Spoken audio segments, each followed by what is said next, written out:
Welcome to Art Bell, Somewhere in Time. Tonight featuring Coast to Coast AM from May 23rd, 1994. From the great American Southwest and the high desert. Good morning, good evening, good morning, / whatever. The first hour of this great odyssey in a brand new week. I call it Coast to Coast AM PM. Good evening, everybody, and welcome to the program in a brand new week of talk radio. And we are celebrating the beginning of the coverage of KFYI in Phoenix. Hello, everybody in Phoenix. It's good to be on the air there. Full time now.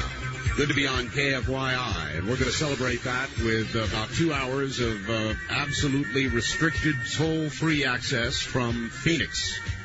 So if you're at KFYI in Phoenix, it is your 2 hours. And you've got the toll-free line exclusively at 1-800-618-8255. It is great to be on the air in Phoenix full-time now. And this is the first, really the first morning of it, live radio.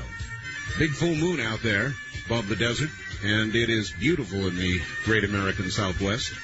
And there's lots to talk about. Jacqueline Kennedy Onassis buried next to her first husband, Jack, right next to the eternal flame that she lit at Arlington National Cemetery. It has been a state funeral. That's the only way to describe it, a state funeral. And there's only one question that is worthy of asking, and that is, why has the nation mourned as it would a president the loss of Jacqueline Onassis Kennedy? Or Jacqueline Kennedy Onassis. At any rate, she is gone. She was a grand lady, and she is gone. A shootout at an Indianapolis restaurant, a Denny's, 1 dead, several injured, 2 gunmen in custody, and more violence in America. Healthcare. The real battle is now beginning to shape up. It's 1/7 of the U.S. economy. And the question is, what do you really want? The Democrats are running around saying Americans really want universal coverage, shared costs, price controls, all the rest of that to achieve, I guess, the march down the road toward socialized medicine. Is that really what you want? The balloon going up over the weekend for Hillary Clinton, it looks as though she may run to be president after her husband. And I wonder what your reaction to that is. No, I will not accept screams as a reaction. Dan Rostenkowski, probably about to be indicted. And the question is, should he be pardoned for the sake of the country and the sake of health care? Could the president get away with that politically? Illegal immigration, big story on NBC yesterday. Why we're not guarding our borders. You tell me.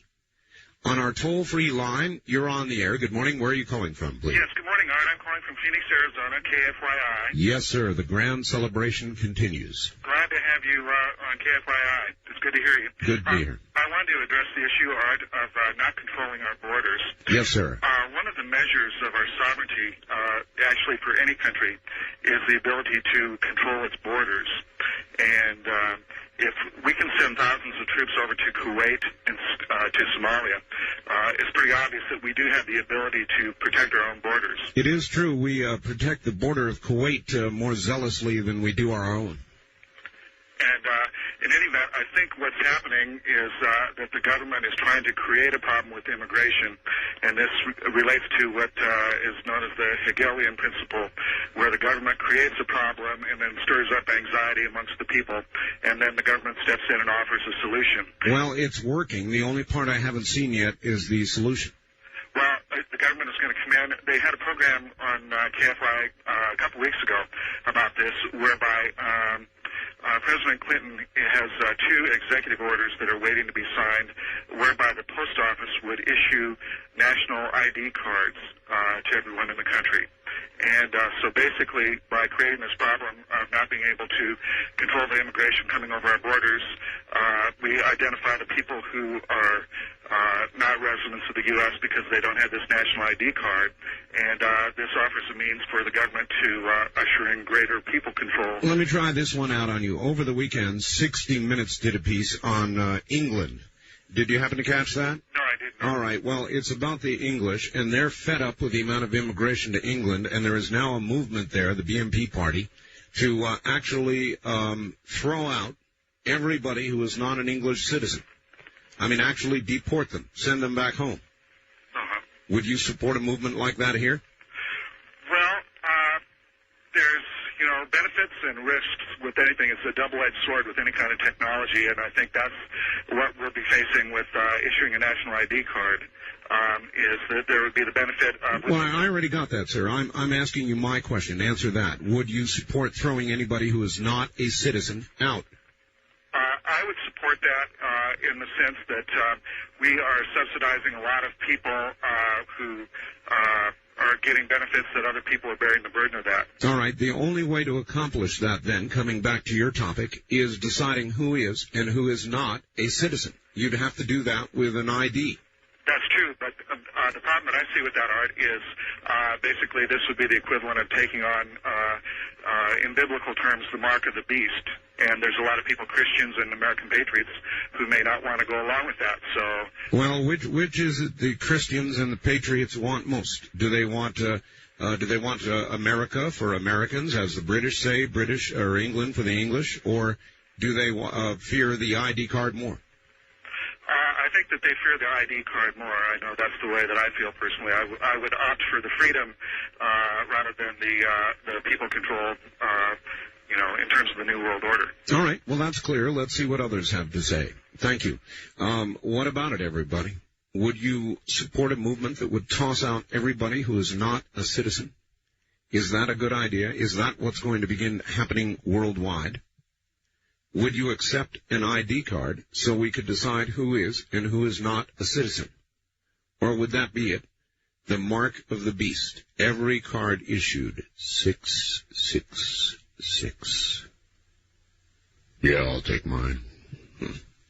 On the toll-free line, you're on the air. Hello. Hello, Art. Hello there. Are you in Phoenix? No, I'm not. Where are you? This is KBI. Oh, all right. Well, thank you for the call, but we're only taking calls from KFYI Phoenix on the toll-free line, sir. Thank you for calling. On the wildcard line, you're on the air. No, you're not. Now you are. Wildcard line, you're on the air. Good morning, Art. It's Leonard in South Dakota. Right. Your question about a peaceful march on Washington? It wasn't my question, Leonard. Well, somebody... The question, yes. What about it? I've been begging you and Rick Noby and Roger Fredenberg to get this book called The Illuminati and read what it says about this very issue. Oh, and yes. What happened was the Christians all decided to have a peaceful march on Washington, and so the Illuminati supplied about half a dozen armed men in each group that was in the march, the peaceful marches. What march was this? When was this, Leonard? Well, this is in the Illuminati's... No, when was the march, Leonard? In order to... When was the march, Leonard? When was the march? Yes. In this book. It was only in the book? Yes. I see. All right. Well, I'm not so much interested in theoretical marches, Leonard, as I am in real ones. Wildcard line, you're on the air. Hello. Hi, I'm calling from Phoenix. Well, all right, KFYI. Hi. You know, the thing on 60 Minutes, it wasn't just expelling people who were not citizens from Britain. They want everybody who isn't English, whether they're citizens or not. Well, that's about right. Yeah, they could be citizens, but if they were Indian or Pakistani or whatever, they wanted them out. Out. Yes, indeed. I don't think we could do that here. Well, I don't think we could either. But if we could, would you be in favor of it? No, I wouldn't be in favor of that, but everybody who is not a legitimate citizen, yes. Well, that'd be millions of people. Well, not people who are on visa, but I'm talking about illegal aliens. Yes. Oh, that would be. Let me repeat myself. Millions of people. Well, we got to start somewhere. That's right. Yeah. And I agree. The effort should be made. It would never be all accomplished, but I think the effort should start to be made. Well, do you think that obviously the effort could only be begun through identification? That is the first step, and that would require, as the last caller said, or the caller before us, the mark of the beast. I know. Gosh, you know what? I'm ambivalent. Maybe, just like hotels don't have floor 13, they could issue these cards and use no sixes, to relieve everybody's worry. I don't think the sixes have much to do with it. Well, but, not just from a biblical perspective, but from all the other corrupt things that could be done with that card, I'm kind of against that. Well, how do you expel people that you... I don't know, Art. That's why I said I'm ambivalent. Yeah. I don't know. It's kind of a conundrum, isn't it? Yeah, it is. Yeah. Not kind of. I think that I would support some kind of ID. I'm not afraid of that. Well, yeah, I would like to hear more about it because something has to be done about the border. I mean, I have a Social Security card. That doesn't burn a hole through my pocket. True, yeah. I've managed to live with it. I've got a driver's license. That doesn't burn a hole through my pocket. Well, I'll have to reconsider that. All right. Thank you very much for the call. Okay. Take care. Phoenix again on one of the wildcard lines. Yes, we are holding open the toll-free line, so there are no mistakes. Listen carefully to me. We're holding the toll-free line open for people at KFYI. KFYI Phoenix. At 1-800-618-8255. I don't think I'd mind a card. I could live with a card.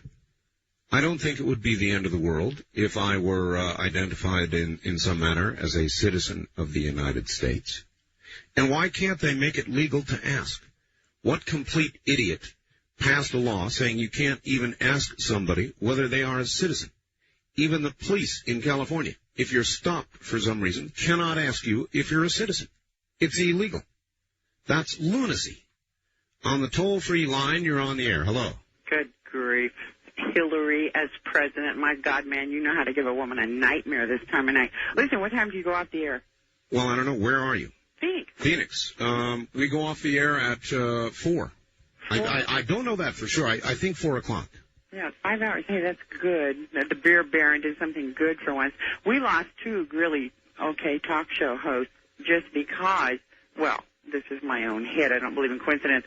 We lost 2 really good talk show hosts supporting Linda Thompson and what she's doing. I would like to see everyone call Linda Thompson and tell her, I stand behind you if you'll give up the gun part. What happened to these talk show hosts? Well, they're off the air. Oh, they are? Yeah. You've got a really tough line to follow with one guy we lost from 7 to 11. But he supported Linda Thompson, and so did another real late night one. And they were supporting an armed march on Washington to capture congressmen and hang them? Well, I don't believe that they believed that she was really serious about the lampposts and whatnot. But onward and upward, I'd really like to see people support her on this march without the guns. I've never agreed with going with guns. I don't support anything until that aspect of it. I'm telling you, ma'am, that's dangerous stuff, and I wouldn't be part of that.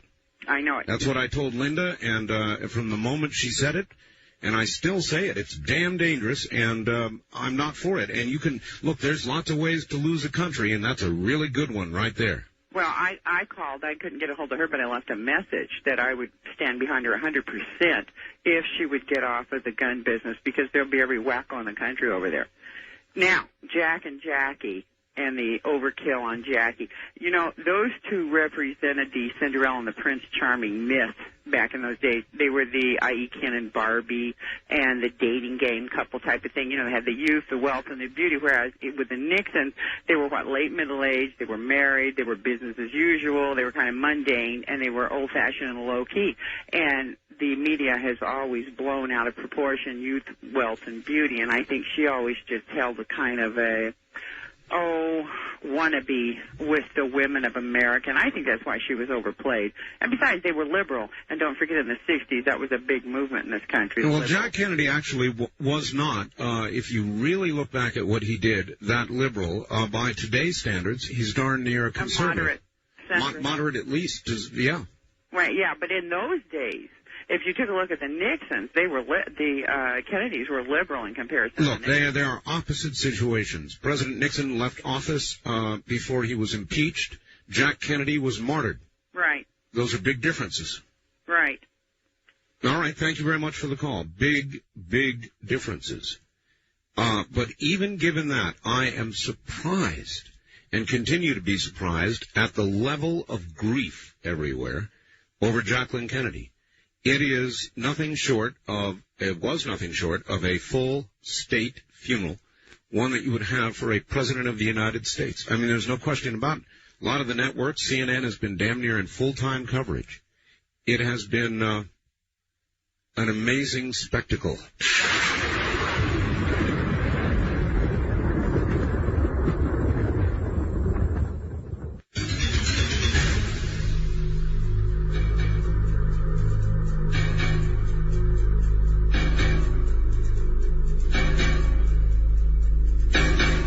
Toll-free line, you're on the air. Good morning. Good morning. Is this Art Bell? It is, yes. Hi, I'm a first-time caller ever to any talk show. Wow. Where are you? San Diego. San Diego, KOGO. Right. Yes, ma'am. Okay, I want to make a comment about Linda Thompson's approach versus a peaceful demonstration All right. in Washington. I don't know very much about Linda Thompson, and I missed your show, but somebody mailed me her Declaration of Independence. And when I read it, I got to agree with her. I think it's going to take this kind of step. Oh, well, I agree with her complaints, and I think most of us do. It is only the solution that we have disagreements about. Well, I think a peaceful demonstration would be a waste of precious money, time, and energy, because the powers that be in Washington don't give a rat's ass about what we feel or think. And I think that it would be a real eye-opener if she did it even armed, because I'm finding that the majority of Americans don't even care what's going on in this country. No, ma'am, it would be a disaster. If she goes to Washington with guns, hunts down congressmen who have not complied with her demands, whatever they are, and then hangs them, there will be a slaughter, ma'am. A lot of people will be killed. A lot of good citizens and people who call themselves and, in fact, are patriots are going to be killed. See, but I didn't think she'd go that far. Well, I thought what do you mean? She would really go with the insignia. Why do you not think, ma'am, why do you not think that? She has said clearly what she wants to do. Clearly. It's not ambiguous. It's clear. Yeah, I know, but I don't think that it would go that far. I don't think that the government would let it go that far. I think them being in an insignia uniform with a gun would be a real eye-opener, and I think precautions against them would be taken way before they had the chance to move into, let's say, any hall of Congress. Well, look, I'm telling you, if I were in the government, president or anybody else, and a big group came armed with guns, claiming they were going to hang congressmen, I'd damn well send force out and stop them. All I'm saying, Art, is I don't think anything less than that is going to change our government. I think we absolutely have to have a revolution in this country, or nothing's going to change. They blatantly just tell you what they're going to do, and you have no recourse. Here in California, we wake up one morning, the legislatures give themselves gigantic pay raises. They don't care about the outcry. Today, Rockefeller on TV says you're all going to get health care, whether you want it or not. I know. That's their attitude. And when you have an attitude like that, and other than sitting at home and getting high blood pressure to nosebleeds, you almost have to take action. And if it's going to have to come to this, Art, if you knew me, I'm not even the type of person that would even believe in this. My husband would die if, I'm sitting here talking to you on the phone right now. But in my heart, I know that it's going to take something this drastic to wake up America and to actually get the media focused on some of the issues that they just refuse to report. And I think it's not going to take anything less than what Linda Thompson wants to do. Anything else, other groups have done it. During the 60s, we had the war protests. Thousands, hundreds of thousands of people. Ma'am, we had civil disobedience. We weren't lynching Congress people. I've got to run. I'm at the bottom of the hour. Thank you very much.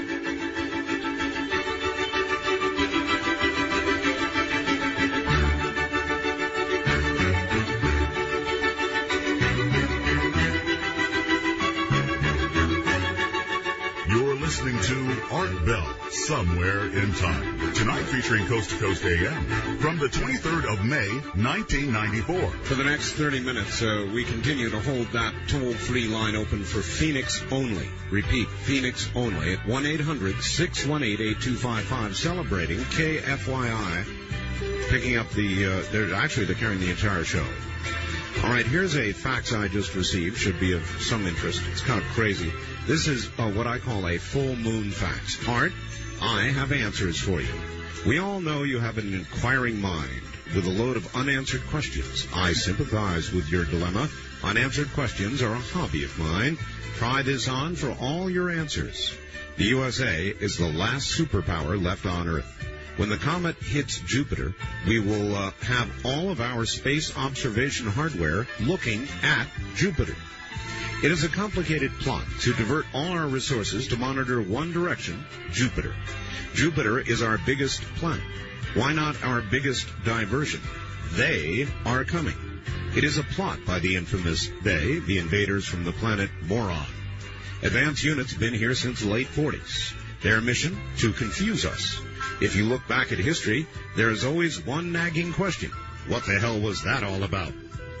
The Roswell crash, the Etzel, hula hoop, closing Studebaker, the magic bullet, the nuclear family, the Partridge family, canceling Star Trek, the gas shortage, body counts on the evening news, disco, bell bottoms, the next ice age, Billy Beer, Afghanistan, Grenada, 1984, the cosmic convergence, New Age movement, crop circles, global warming, cold fusion, political correctness, ozone depletion, and less frogs.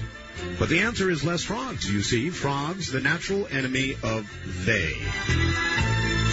They, you see, thought they licked those frogs back when they wiped out the dinosaurs. Even though they tried, the frogs could not prevent the experiments with the USS Eldridge and the atomic bomb detonations from calling the attention of our galaxy to our small planet. The frogs have found an abundant source of baby formula here in the United States of America. If the frogs can use cold fusion to combine ozone with the iron-fortified baby formula, it would be the end of they through a cosmic upheaval within the Venusian lattice structure of the cosmos. They cannot let that happen. You see, so that's what I get when I open my fax line. Frogs, less frogs. And I read that so that you might feel fully informed with regard to the fact that it is a full moon. On the toll-free line, you're on the air. Hello. Good morning, Art. Good morning to you. I wish I didn't even be on with you right now because I'm normally a day shift worker, but I'm homesick with a chicken pox, so I could stay up late. Oh, the chicken pox. Huh? Yes. Oh, that's a bummer when you're an adult. It is. But it's given me some time to sit down and do some writing. Where are you, Bob? I'm in Phoenix. Phoenix, all right. Yes, sir. Art, I sent you a letter a couple days ago. Enclosed in that letter was a pamphlet and a resolution known as the Refounding Amendment. Yes. Have you seen that? Not yet. Okay, keep your eyes open for it. Art, Linda Thompson she's played a trump card, obviously. There's people like you and me and thousands upon thousands of others, Americans, are sick and tired and fed up, but they don't know what to do, and they get so distracted swatting the bills, H.R. 6 and Global 2000 and the Brady bill, that they don't realize the whole root of the tree is rotten, and we need to cut the tree down and start with a new tree. No, we don't. I think so. No, we don't, sir. No, sir. The tree is our Constitution. And I agree. Okay. I'm talking about the government. Well, look, I'm telling you, the tree, sir, is our Constitution. Okay. And the minute you chop that down, it's all gone. Okay, I'll give you that. I think we're saying the same thing. We're just using different analogies here. Anyhow. The Refounding Amendment is about that. The Refounding Amendment is about getting back to the Constitution. Through what means? Through the means of getting, you get 38 states to pass a resolution. 25 states have initiative measures whereby they can pass by getting things onto the ballot just by signatures. Yes. They can get the resolution enacted for that state. Listen, sir, are you talking about the ultimatum resolution? No, sir, it's very similar to that. Okay. It's very similar, but I think it plugs a few holes that the ultimatum resolution has in it. It provides for a constitutional method by passing an amendment, essentially, amending the Constitution, which part of that would be to eliminate every amendment after the 10th Amendment while still providing for the good provisions that were provided by many of those amendments. For example, it says in the refounding amendment that there shall never be slavery, things of that nature.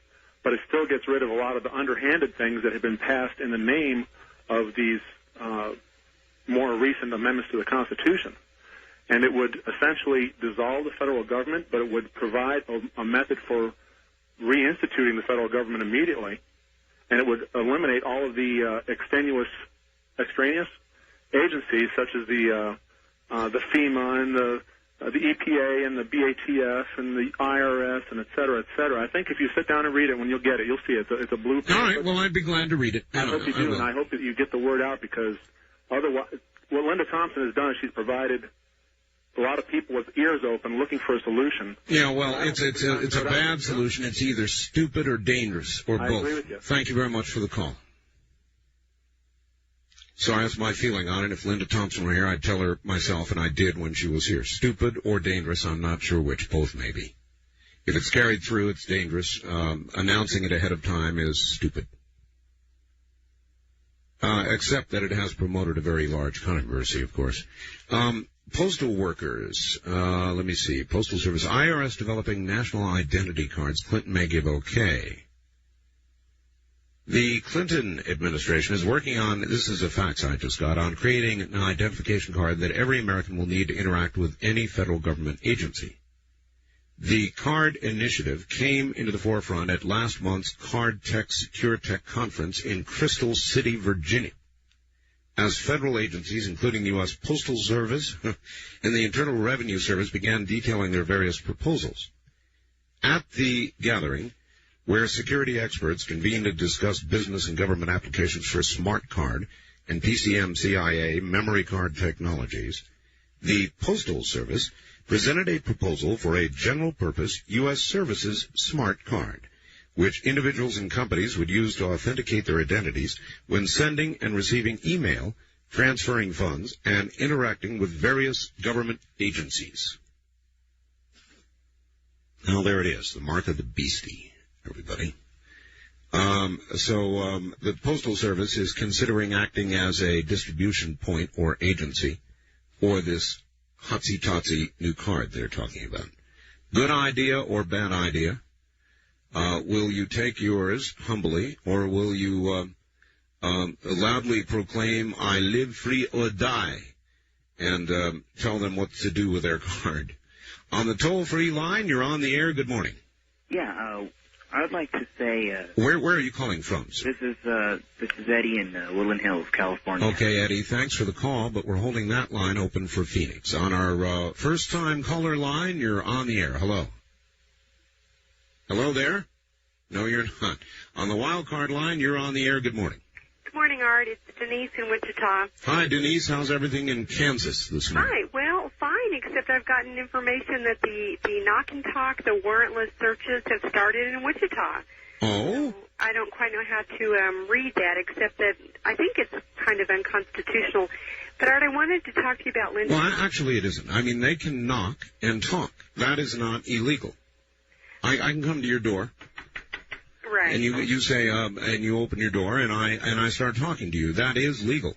That is legal, but to come on in and to search without a warrant, I believe that that's illegal. Well, it certainly would be if you said no. Right. But if you say yes, well, then I guess it would be legal. Well, anybody that says yes is a fool. Well, that's another subject. Yeah, it is. Okay, I've heard people talking about Linda Thompson and the march in September, and I have a document in front of me, and in fact I faxed it to you a little bit ago, and this is from the Committee of 1776. Yes, I have it, yes. Okay, and they're calling for a demonstration on July 2nd at each state capital, right. And this is being organized state by state. And I did talk to Linda Thompson about this, and she said that if this was successful, i.e. getting the message across to our government, that her march in September would not really have a purpose to serve, therefore I we see. call it off. So she's beginning to hedge a little bit. I'm thankful if that is true. Well, all I know is what I told you. When did you speak with her? On computer bulletin board about a week ago. About a week ago. Right. Okay. Yeah. Well, we'll just, we'll mark time and see what she does.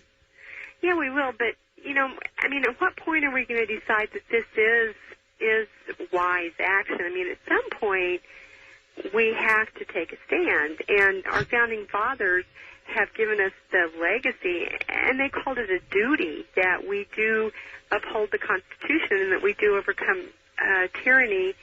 And I think it's interesting, Art. Have you noticed it seems to be women that are more behind Linda than men? I don't know what that means, but it's an interesting observation. Yes. Yeah. Well, I have noticed that, and I don't know. I mean, the New World Order is in our front yard, and at what point do we say, okay, it's time to take up arms?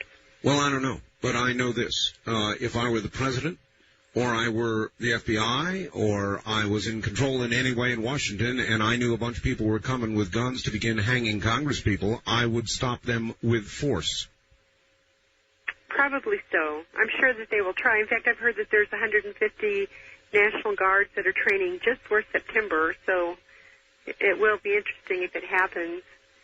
Interesting. Interesting. Yes. Well, God bless you, Art. All right. Well, watch out for the knock on the door. Yeah. I'll see you later. I'm telling them they can't come in. I have diarrhea or any excuse. I don't care what. All right. Goodbye. Knock and talk. Knock and talk. They knock on the door, and the talk is, would you mind if we come in and search for this or that? Oh, you'd mind? Really? Would you mind? Why would you mind? What do you have in there that you don't want us to see? No, knock and talk is not technically, as far as I can see, unconstitutional. It's just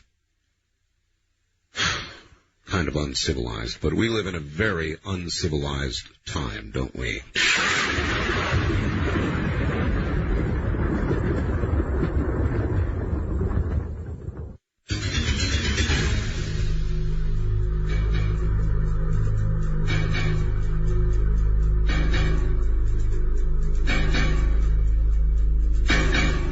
On the toll-free line, you're on the air. Good morning. Where are you calling from, please? Yes, Art. This is Bob. I'm from Phoenix, Hi, Arizona, Bob. and welcome to KFYI. It's good to be there. Hey, I was just listening in, and I don't know about this revolution in the fall coming up in September. Well, first of all, technically, she has not called for a revolution. I don't know exactly what it is she's called for. She's called for an armed militia go to Washington and round up congressmen who have not somehow complied with her demands, and then put them on trial. That's what she's been talking about. Oh, I see, yeah. They're going about it the wrong way. Oh, I know. To voice your opinion, that's why we have the right to vote. Well, that's why we have the Constitution, yeah. And that's the reason stipulated in the Constitution. And she needs to start her own political party. If she really wants to change things here in the United States, she needs to start her own. That'd be a move. Yeah, most definitely. I'll tell you, that could have been done by Ross Perot, and I think he missed the boat. I don't know why he didn't start another political party. He should have. Yeah, he had it running real good. Yeah. It was off the ground and running. What he proved was that it could be done with the right leadership and the right ideas. It could be done, but he didn't do it. He didn't follow through. Exactly. Yeah, it's a shame. There are a lot of things here in the United States we do have to work on and change. But just going down to the house and start hanging people, that's just not the way to do it. Glad to hear you say it. Thank you very much for the call. That's Phoenix yet again. Good to be on the air there. Yeah, there's lots of ways to lose a country, and most revolutions go all wrong. You know, they go all wrong. And about the best you could hope for at the other end of a revolution would be some sort of benign dictatorship, some sort of paternalistic dictatorship. It really is the topic that, again, we talked about with my guest Friday night, Saturday morning. That was a very good program with the Time correspondent. I thought he was very, very good. What was it? When the Almond Tree Blossoms, I think is the name of his book. On the wild card line, you're on the air. Yeah, this is Marie in Marysville. Hello, Marie. I call all the time, but I was just wondering why everybody still thinks that we're through. That we're through? That Perot is through. Oh, well, I think he just missed a lot of opportunities, Marie. Well, I'm saying the people behind him, we're still out here, and we're still active. Well, I don't hear much about it anymore. What's going on? Well, to be a third party, you wouldn't believe the hassle it is. And right now we're just politically active, and we're still working. United We Stand is still here. I understand. It's just been very quiet lately. Well, we're just, we get the elected officials together to talk to us, and we have a real debate with them. Anybody can ask a question that comes to the meetings when the candidates are there. Mm-hmm. And it's not that rehearsed that Clinton has. And I'd like to hear more from the other people about this going to the state capitals. I think that's a good idea. You could get more active in that. Well, I think it is a good idea, too. Well, if they could give some more ideas on the air, I'd sure like to hear it. All right, Marie, we'll solicit that. People are looking for something to do, that's for sure, and that is one option coming up July 2nd. A good, peaceful demonstration. Why is everybody so ready to give up on the power of the people? I kind of wonder about that. You're so ready to take such an extreme step, so many of you. Giving up on the greatest country on the face of the earth, with the greatest constitution. Bent and bruised as it may be at the moment, it remains the very best. And why would you so easily, so soon, risk losing it all? I don't compute that. On our toll-free line, you're on the air. Hello. Good morning, Art. Good morning, sir. Where are you? I'm calling from Phoenix, technically. Technically? What does that mean? I mean, I got a mountain in the way. Well, that's all right. I don't hear you on KFYI. Matter of fact, they change their antenna at night about 6:30. I see. Where are you actually? I'm in Black Canyon City. It's right up the road from them. Oh, okay. So, in other words, you're just in exactly the wrong place. Exactly. I see. I'd like to talk to you about Linda Thompson. All right. Do you know anything illegal she's proposing? Yes. What's that? Going to Washington and hunting congressmen, putting them on trial and hanging them. What would you call that? I would call that constitutional law. You would? Yeah, well... And what constitutionally set up justice system would that be, sir, that would produce this sentence and this execution? Well, you got to put them on trial first and find them guilty. Well, and what properly constituted authority would be doing that? Under the Constitution, we'd be doing that. Now, which branch of government would Linda's court fall under? Well, I would think if the military doesn't back her, she doesn't stand a chance. But if she files her grievances with the military, and which would probably be the National Guard. Well, I would think they would be the people opposing her. Well, and I would think it would be proper that they would. Art, if they take an oath to uphold the Constitution, and they underhandedly want to undermine the Constitution and take away our rights and enslave us, our founding fathers gave us this clause in our... How have you been enslaved? We are about to be enslaved, buddy. About to be? Oh, you mean it hasn't happened yet? No, they're working on it all. So you're going to execute people for a deed that has not yet been committed. That's a new kind of justice, as far as I can tell. Well, Art, you were in the military. Yes, sir, I was. And you know all about treason. You had to give your oath to the Constitution. Yeah. What treason are you referring to, sir? Do you know what a treasonous act is? Yes. Well, I'm asking you specifically what act you're referring to. Whose treason? Oh, well, I'm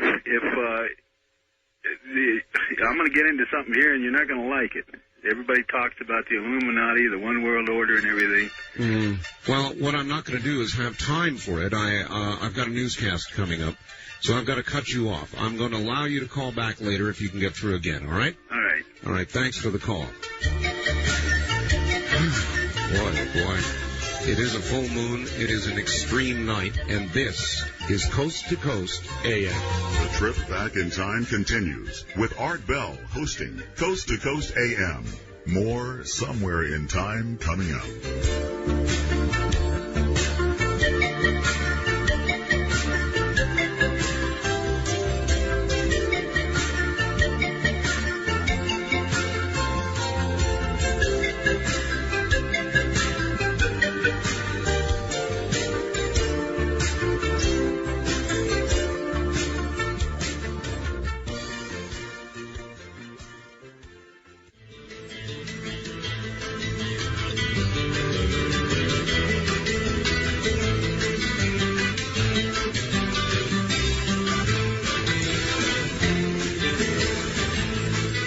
Networks presents Art Bell, Somewhere in Time.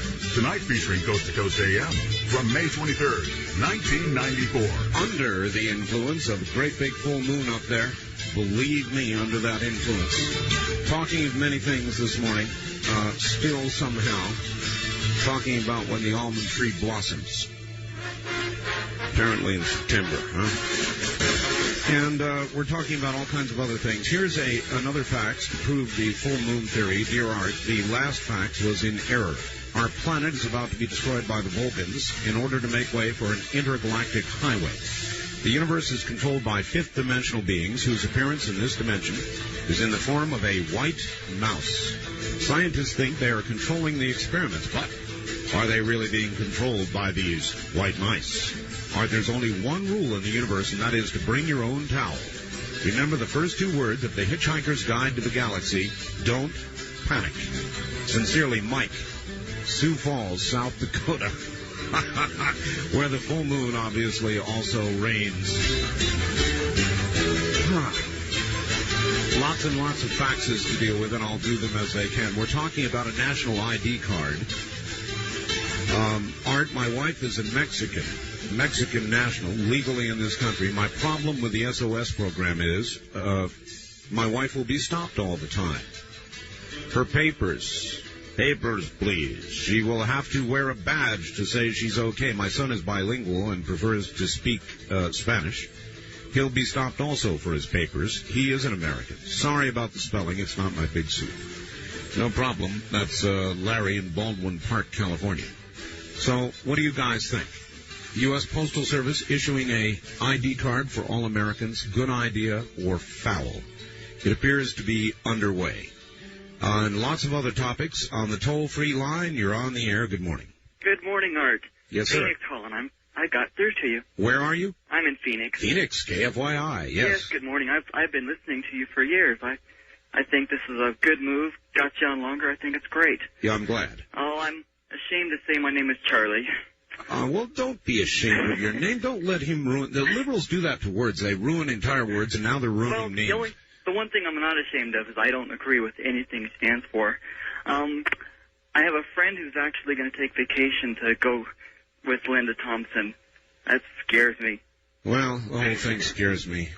Well, me too. But I'm just glad you're there.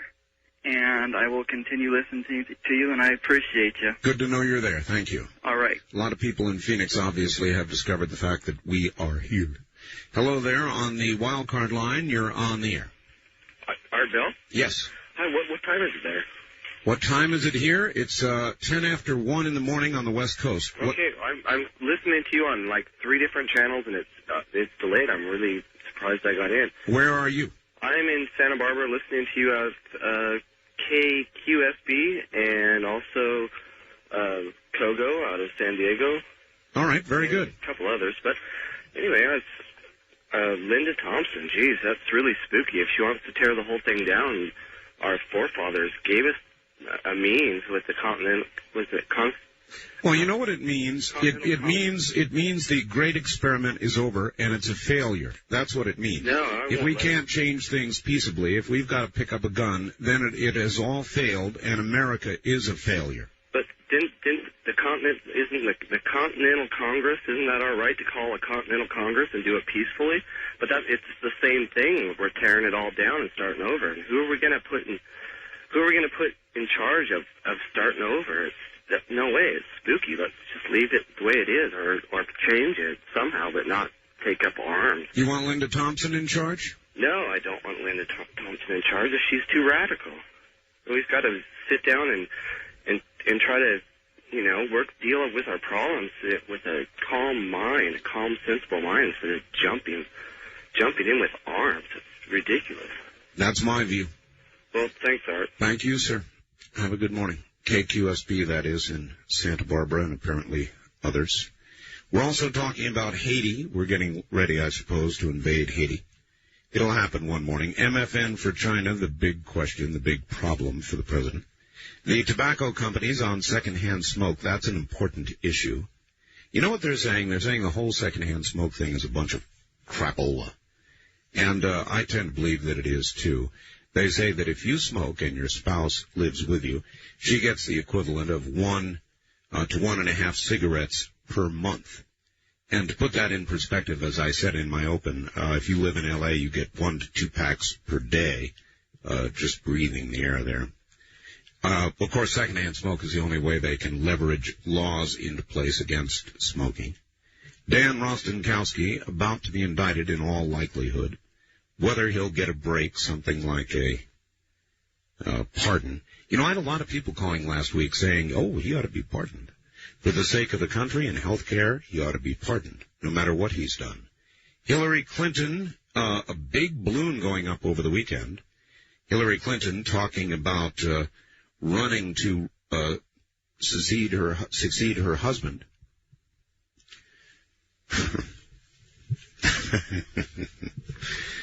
And my only question is, could you stand it?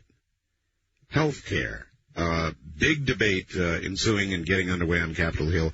And they're finally getting down to the real nitty-gritty and the details of health care. And it's simple. Can we afford it? Can we afford it? And the Democrats don't talk about the cost. They talk about mandates and lots of other things. Mandates really mean taxes, but they don't say that. Mandates sounds better, but it still comes out of your pocketbook or that of your employer, and ultimately of America's job pool. On the toll-free line, you're on the air. Good morning. Good morning. This is Tony from Sacramento. Hi, Tony. I'm a law student, and as a law student, I wanted to respond to Linda. Oh? And, I think that you're absolutely right. I mean, there's nothing in our Constitution which gives citizens the right to raise up arms against the government. Nothing I'm aware of. Right, exactly right. And certainly nothing that gives or invests in her, no matter what document she prints up, the right to put people on trial and execute them. The last time I read it, the right to interpret the Constitution is ultimately in the Supreme Court. Now, I guess the argument could be, well, the Supreme Court is appointed by the president with the advice and consent of the Senate, et cetera, and that therefore, if there's something wrong with those branches of government, that we can't depend on them. But that's not the case here. I mean, unless the mechanisms of democracy break down, that would be the only time. So far as I've looked, as far as I know, as far as the last time I looked, I could vote. So. Yes, the mechanisms of democracy are arguably strained at the moment, but they have not broken down. They still exist, and I think we have a lot of people who don't like the outcome. I'm one of them. I don't like this president. I don't like his administration. I'm not afraid to say so, and I didn't vote for him, but I am not prepared to take to arms to change that. I'm willing to go back to the ballot and change it there. And you have the freedom to dissent in a peaceable manner. You can say this to an audience that's probably in the thousands all over the country. You can say this, and no one is stopping you. I mean, I think that we have to remember that tyranny would be if they came and shut you down and said, well, you no longer have the right to speak out against the government, at least in a peaceable manner. That would be certainly one measure. Another would be if they actually truly came to confiscate what arms you have in violation of your Second Amendment. Without a warrant for your arrest, or without due process of law. Yes. Right. Precisely. They get up to the edge of it with the knock and talk, but again, it's not strictly unconstitutional. They're up to the edge on everything. If they walk over, it's a different story. Yes. Thank you. Thank you. It's really there for me. If you examine our various freedoms, they are perhaps being infringed, or it's close, no matter which one you want to talk about. They're all being challenged. But that's what we do in America. We ride the edge, we challenge. I don't think that it has gone over the edge yet. When it does, then you have a different argument. But the whole idea is to try and utilize the constitutional framework we have now to change what we don't like. First-time caller line, you're on the air. Hi there. About the smoking. Smoking, yes. Where are you? In Orchid, California. Orchid, California, all right? It's KSMA. All right, get right into your telephone for us. It seems like I can't even walk down the street without... Sir, I'm just not hearing you well enough. You're going to have to get into your phone a little bit there. Yeah, hello? Yeah. Okay. It seems like I can't even walk down the street without someone coming up and when I'm smoking and walking by me and making a comment or coughing and then making a comment. Yeah, I really hate that. Yeah. Are you a smoker? Yeah, do you have... Yes, I am. Yeah. It's just getting, really irritating.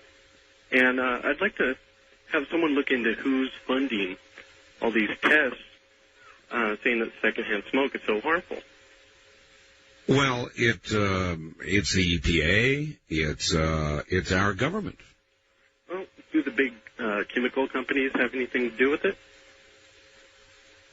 Well, I don't think so. Not that I know of. No, I don't know. It just seems like... All right, listen on the air, please. Secondhand smoke is a very important issue because only with secondhand smoke can they pass the kind of restrictive smoking legislation that they're now passing. Only with the issue of secondhand smoke. And this is what the tobacco companies wisely have decided to attack. Now, you may choose not to believe it, but the tobacco companies are releasing studies, Reynolds just did, showing that if you live with somebody who is a smoker, and you are not, you take in, through secondhand smoke, the equivalent of a cigarette or a cigarette and a half in a month, in 1 month. And I say again, to put it in perspective, imagine this. To live in Los Angeles every day and breathe the air is equivalent to a pack or two of cigarettes per day. So what are they doing with secondhand smoke? They're using it as a way to launch restrictive legislation against smoking, period. Because of his campaign promise to cut the budget, remember the budget deficit, Ronald Reagan formed the Grace Commission back in the early 1980s. The commission's task was to uncover government waste at every level, to report back to the president and Congress on how to cut spending. Well, they did that. The Grace Commission discovered that taxpayers' money was going for everything from $436 hammers to funding a study to find out the average length of airline stewardesses' noses. Why would they want to know the average length of an airline stewardess's nose?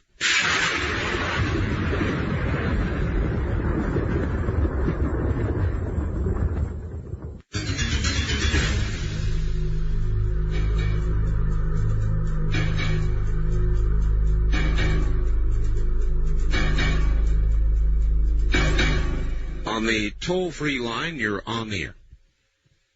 Hello? You're wasting money by not talking. We're waiting. Hello? Yes, hello. You are there. Hello, Art? Yes. Oh, I thought this isn't the toll-free line. This is the wild card line. Well, you dialed it, sir. Okay. Yeah, I was just looking at my map. Do you remember what happened in 1931 Why didn't you answer the phone when I came to you? You thought it was another line, I guess? Yeah, I thought it was your toll-free line, and I'm on the wild card line, I thought. Yeah, you are. Okay, that confused me. Sorry. KVI. Yes. Yeah, my radio's off. In 31, we had the bonus march. Yes. Remember that? Yes. And they were unarmed citizens. A lot of people got hurt. Yeah. What do you think would have happened if all those veterans had guns and were intent on lynching congressmen? Well, I think then General Douglas MacArthur wouldn't have 5 stars, and Dwight D. Eisenhower wouldn't have 5 stars, and Patton wouldn't be in Europe. Oh? What do you think would have happened? Well, maybe the Congress would have listened. Maybe they would have listened. There would have been a real slaughter then. Well, I don't know, because how can military people kill vets, their own vets? Well, I think World War I vets. I think that it would be very difficult, and for that matter, if Linda Thompson goes marching off as to war with a bunch of women and maybe even children, it's also going to be very damn difficult, and it's going to be a tragedy. Well, I want to alert you to one other thing here. Here it says that whenever any form of government becomes destructive to these ends, it is the right of the people to alter or to abolish it. Yes, oh yes. And institute a new government. Mm-hmm. And then it says here, but when a long train of abuses and usurpations pursuing invariably the same object evinces is designed to reduce them under absolute despotism, it is their right, it is their duty to throw off such government. We don't have absolute despotism. Where'd you get that? Well, that's where... All right, document that. What is the absolute despotism you're talking about? This is out of the Declaration. Oh, forget. You tell me. What is the absolute despotism you're talking about? No, don't laugh. Well, it's what? Gun control. It's getting to that. What gun control? Nobody's taken any guns away yet. Not yet. Yet. Yes, that's an important fact. It's the Y word. Well, all I'm saying is that I'm concerned. I'm concerned, too, about somebody who would so prematurely call for something that would end what America is so quickly. Oh, I agree, but I think they think there should be demonstrations unarmed. Oh, well then say that out loud, sir. Well, I was getting to that. Oh, good. Thank you very much for the call. On the first-time caller line, you're on the air. Hello.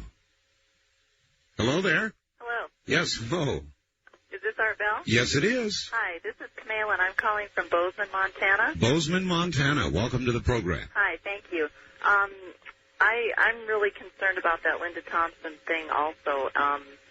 Another thing I'm really concerned with are all of the UN troops that are coming in to the different states. I've had... Do you know, I have yet to see my first UN troop. I know they're here, and when I was in the Air Force, I used to train with them. But I have not seen this big influx. Where are they in Montana? Well, they've been seen. We had a couple of days ago. There was between Billings and Livingston seen, not by me personally, but by some friends of mine, 35 missile loading cranes for loading vehicles with UN attached to them. We've got pictures of tanks that are sitting on the railroad on rail cars with UN marked on them. Well, they come through here all the time.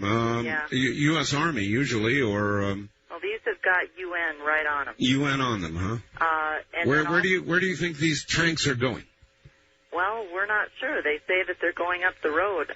In Cheyenne, there were 6 Egyptians, dressed in military uniform in a gun store. And one of them spoke pretty good English. And again, this is, just a report. And they were asked where they were going, and the one that spoke fairly good English said, well, they were going up the road. Just here, we had a report this evening that in Guernsey, Wyoming, the National Guard unit there was notified to clear out within 45 days to make way for UN troops that were coming in to take over the National Guard unit there. They've had Apache full-loaded military helicopters flying around Butte, Montana, and where they appeared to be black. They were asked if they were black, and they said, well, they weren't sure if they were black. More black helicopters, huh? Yeah, they were also seen flying over the rims in Billings, Montana, up whereby my good friend Red Beckman has had his home demolished. Yes, I heard about that. Yeah. And so I think people need to be aware. I'm not sure. I don't feel that I approve of what Linda Thompson's doing. I think she's asking for trouble up there. And I don't believe there's probably a unit in Montana that's going to be heading over there. I think we need to start thinking about a few things that's going on in the United States. This thing with Red Beckman. Your house could be next. Well, I don't think so. Well, probably not. I pay my taxes, and Yeah. B, I don't thumb my nose at the federal government, and to some degree, Red Beckman certainly did that. Well, everything he did is documented. And, you really need to talk with him to know. I have talked to Red Beckman. Yeah. But I think, the UN troops and everything coming in, I think people need to start waking up a little bit and finding out what's really going on in their state. Ma'am, the UN can't even control small outbreaks of small wars in third world nations. What makes you think they could control this country? Well, I guess I'm thinking if you've got 3,000 UN troops in the United States, that they could probably do a lot. The assault weapons ban started it. All right, well, I've got to run. I'm at the bottom of the hour. Thank you. Stay out of black helicopters, everybody. We'll be right back. This is Premier Networks. That was Art Bell hosting Coast to Coast AM on this Somewhere in Time.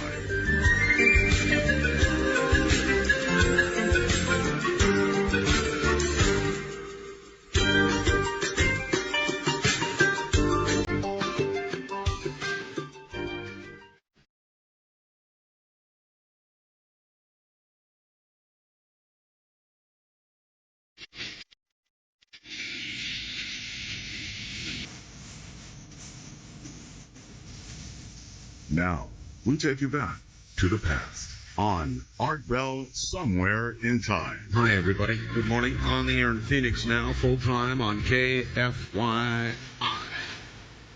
Good to be there along with all the rest of you. Feel free to pick up a telephone and join us. Let me give you the telephone numbers quickly. Please write these down. I don't repeat them that frequently.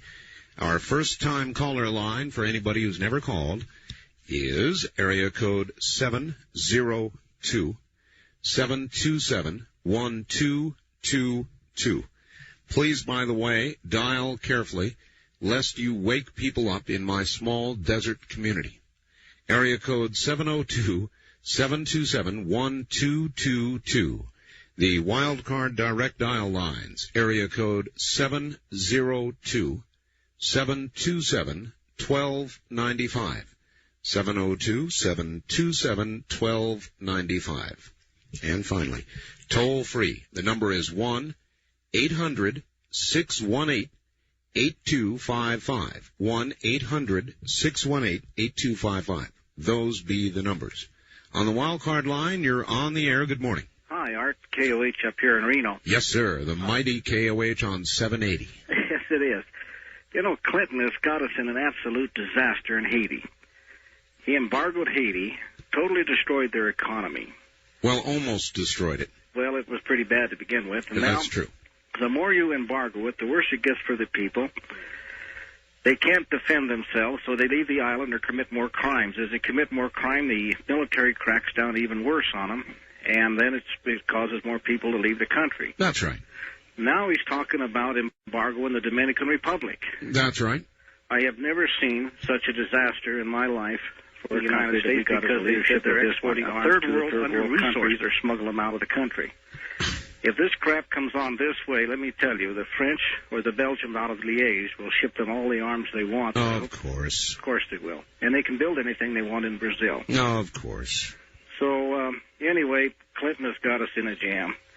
I think he hates to admit that he'd have to arm the people to get themselves out of their own jam. What do you think he will do? I think that is the best idea. I heard somebody called the program the other morning and said, let us arm the Haitians. And I couldn't agree more. As an alternative to sending our own flesh and blood or whatever else we might try, let us arm the Haitians. Well, that was me, and the only point I forgot to make in that call was that we've destroyed their economy, and now he's talking about doing the same to the Dominican Republic, which is fairly well stabilized. Well, Clinton won't arm anybody. Maybe he considers it a bad precedent. He won't even arm the Bosnians so they can protect themselves. We're going to regret that move later on, too. I know. We are. But no, I think if you arm the Haitians and then tell the military leaders they can't leave, it'll be get even time. But no, I agree. Yeah, I think that's the best plan at this point. I don't know how else you can do it. Well, I haven't even heard the Clinton administration whisper about arming the Haitians. And again, I think they consider it to be a bad precedent. They don't want to arm anybody. There's one third alternative, which they may do. They may do a dog and pony show where they say, well, we've run them out of town. All the military leaders are leaving. When, in fact, what you've done is you've bribed them to leave the country and given them some of the money under the table to go live someplace else. I've seen that happen. Well, then just some more people would take over, and we'd have to bribe them. There'd be no end to it. Well, like I said, I've never seen such a disaster. I'm sure the way this is going to end up, I can see easily the way it's going to end up. He's going to have to invade Haiti. Well, he probably will, and he'll probably get all the favorable press he can, and he probably won't handle it right. And you know, it takes about 15 support personnel for each military guy in combat, and we've already stripped down a whole lot. We don't have a whole lot of backing to go anyplace anymore. Well, we could easily do Haiti. Thank you. We could do that. Right, thank you very much for the call. It's going to be a disaster, though. And the Haitian military there will be sure that it is. The example we had at Port-au-Prince when our ship tried to dock and was turned back by a bunch of armed thugs on the dock is only a taste of what they would do if we actually tried to land there. We have the power, of course, to take Haiti. Diminished as we may be at the moment, that would be nothing. But I guess you don't say the blood of Americans, even though it be a few, would be nothing, because it would be something. And it would be a disaster for this country. So the whole idea of possibly invading Haiti is lunacy. Absolute, unmitigated lunacy. And the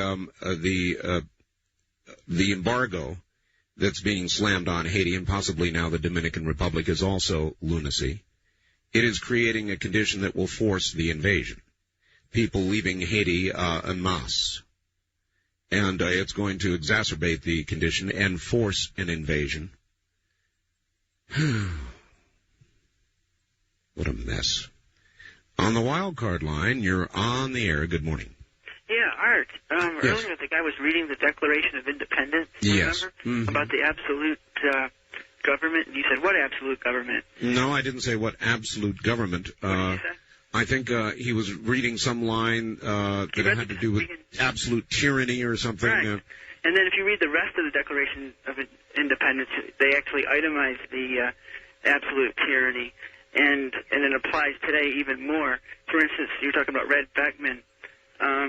Did King George, or can you think of any other absolute tyranny where they can demolish your house without a trial by jury? Right here in the Declaration of Independence, it says that the king was depriving the citizens of trial by jury. Well, look, let me put it to you this way. I pay my taxes. Do you pay taxes? What about trial by jury? That's one of Red Beckman's number one things, and they made a big point of not giving him a trial by jury before they demolished his house. Well, the IRS acts in ways that I don't find that I'm not comfortable with fully. Right, you said what? Absolute tyranny. That's exactly what Thomas Jefferson or Paine, whoever wrote the Declaration of Independence. Yeah, but this is somebody who didn't pay his taxes, sir. But this is a government that denies the people trial by jury. It's also a government that has erected a multitude of new offices and sent hither swarms of officers. It's also a government that keeps standing armies amongst us. Okay. Oh, wait, keep standing armies among us? I'm reading the Declaration of Independence. He, the king, has kept among us in times of peace standing armies. Well, what king? King George. The Declaration of Independence was a list. I thought you were talking about modern times. I'm saying that it applies the same way today. It does? Just as the king has denied. So, well, I'm not sure that I consider it absolute tyranny if the government or the IRS finally moves against somebody who snubs their nose at them and doesn't pay taxes. Without trial by jury? I pay taxes. Do you pay taxes? Without trial by jury? Do you only demand that I answer your questions, or are you going to answer a couple of mine? Well, you haven't answered my first question, which is, does an absolute government give its citizens trial by jury, or does it not?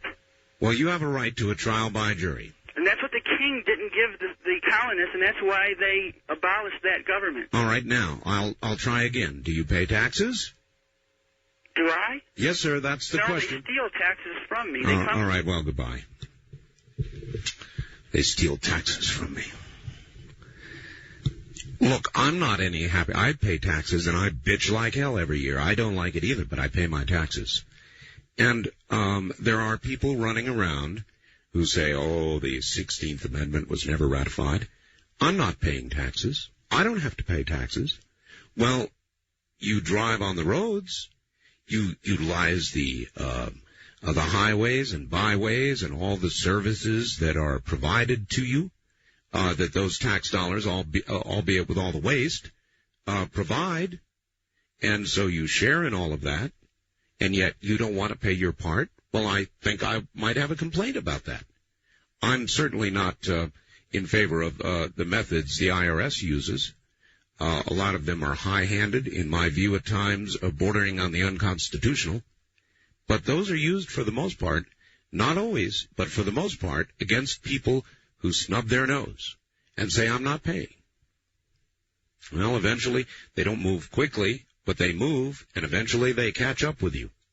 On the wild card line, you're on the air. No, on this wild card line, you're on the air. Good morning. Hi. Hello. Hey. Hey. Hey, this is Missoula. Missoula, Montana. Yes, sir. Hey, I've been trying to get on. I called KGO in San Francisco. Yes. And I was trying to say about smoking. Now, I'm a Democrat, and I'll tell you what, I'm getting kind of tired of these people against smoking. What is the biggest problem of I thought the Democrats were supposed to stand up for the smokers' rights, but they're against the smokers, and it's kind of turning against me. And these environmental people are just incredible amount of money, campaign money, saying, oh, you can't grow this and you can't grow that. And I'm ready about to go to Kentucky and say, hey, wait a minute now. Now all Democrats are against it, and I'll stand up for those Kentucky farmers if I have to. Because where the heck are they going to get the job? Are you talking about the Kentucky farmers that are growing marijuana? No. No? Tobacco. That's mostly in the Carolinas, and I guess some in Kentucky. Well, it was on Nightline. Oh, I see. Yeah. And they were talking about smoking? Well, no, they were showing, well, see, on Nightline, right? Yeah. It was showing Kentucky farmers. I don't know what part of Kentucky it was showing, and they said they can't grow anything else. And other than tobacco, you mean? Right. And, these environments, these environmentalists? Is that what you're saying? Environmentalists? Yeah. Yes. Yeah, well, for a Democrat, I'm very liberal Democrat, but I'm not against smoking at all. I mean, what is my own party is turning on smokers? I stand up for the American smokers' rights, because if you look at it, more people smoke and smoke and smoke, and look at the Indians, they smoke. It doesn't kill them. I don't believe that secondhand smoke wash. Well, so do I, sir. Thank you for the call. That's what I've been saying. The secondhand smoke issue is the big issue. And I've said right along, if they're able to make that one stick, then eventually they will be rid of smoking in America. It will be illegal. And they will do it on the back of the secondhand smoke issue without question. Not much they can say if it's just you. But if they can prove that you're making other people sick, or try and prove it by telling the lie frequently enough that finally it is believed by most of the American people, then I guess we can move the tanks from Waco and then against the big tobacco companies, eh? On the wild card line, you're on the air. Hi, this is Conrad in Eugene, Oregon. Hello, Conrad. How are you doing? Fine. That's KPNW. That's KPNW, that's right. Yeah, I misdialed evidently. I was dialing your 800 number, and I got a record. Do the wild thing at 702-727-1295. I'm going to have to make this kind of quick. But that was a joke. Anyway. Was that a joke? Not a very good one, evidently. But what I was going to ask you is what was the topic of your Dreamland show, because they're not carrying it yet in our area, and I want to know if it's something I should. I think you're wrong. I think KPNW is carrying it. Are they really? Now, what time does that air? 7 to 10 o'clock on Sunday night. Okay, 7 to 10. Okay, so I'm new to your your show here, and I assumed that it was during the same time period. No, sir, it is not. It's 7 to 10 Sunday night Pacific time. Okay, I wondered because they, during the regular time slot, they re-ran bits and pieces. They had like 3 different shows of your earlier programs. Anyway, so what was the topic of it? The topic was UFOs. It was a writer from Omni Magazine. Okay, well, gosh, I'll have to see if I can get a tape of that. Do you offer those? Sure. Thank you very much. Anyway, you're welcome. On the wild card line, you're on the air. Good morning. Yeah, Art, I was listening to your program tonight, and have you ever drove up next to someone and sitting there in a car, they're talking to themselves? Well, yeah. Okay. I have, and I've also seen people walking along the street talking wildly to themselves as well. Yeah, I saw that the other day, and I always wondered why they talk to themselves, and I figured it out. Why is that? Because there's no argument, and I do it sometimes. I disagree with you. I think most of those people are getting an argument, and that's why they talk like that. Haven't you ever heard the way they do it? It's usually kind of shrill, as though they're arguing with some internal demon. Yeah, sometimes they are arguing, and they seem kind of mad. Exactly. That's true, but sometimes when they're talking, they just sit there, they're talking to themselves, and they're in a good mood. But I was thinking to myself, I was talking to myself earlier about, you guys were talking about tanks and guns and Apache helicopters. Any man that has to use any of those is not a real man to me. But it started way back in a long time ago when they started using swords. But anyways, I'll go ahead and let someone else get in. Okie dokie. Thank you. I think the moon presses hard.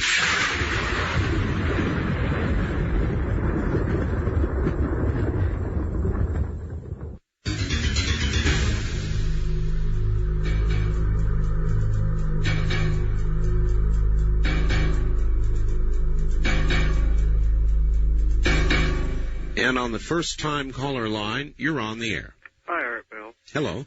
My name's Greg Lear. I'm in Oregon here. Hello, Greg.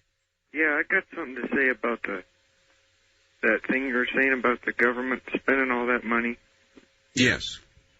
Well, it seems to me that they're spending it on some pretty stupid things. They are. Like, is there any proof of the things that they're spending that money on? I mean, like, why do we need to know the average length of an airline stewardess's nose? Well, if it was legs they were doing, that'd be a different story. But noses. The guys on the thing looking at them or something, I don't know. Anyway, I'm only 19 years old, and I've got some problems with getting money for going to college. Right. And I think some of it has to do with just being a white man. Why do you think that? Well, I tried to go to this college in Santa Fe, New Mexico. Yes. And the guy told me that it's people like me who have screwed up everything for their Indian, culture and stuff. What? Yeah. A guy told you that it's people like you that have screwed up everything for the Indian culture. Yeah, white man. White man. Well, I tell you, I'd pick another college quick if I was you. Well, and he told me we wouldn't want you going here anyway. Well, but I called him. Then you certainly wouldn't want to go there, would you? Tell him to take his college and shove it. It's stuff like that, and, I can't get a loan because I don't have a job. Well, see, that's because you don't have a job, not because you're not a black man. Well, that's right. It's because you don't have a job. Anyway, banks hate people who don't have jobs. Well, that's another thing. Yes, it is. Thank you very much for the call.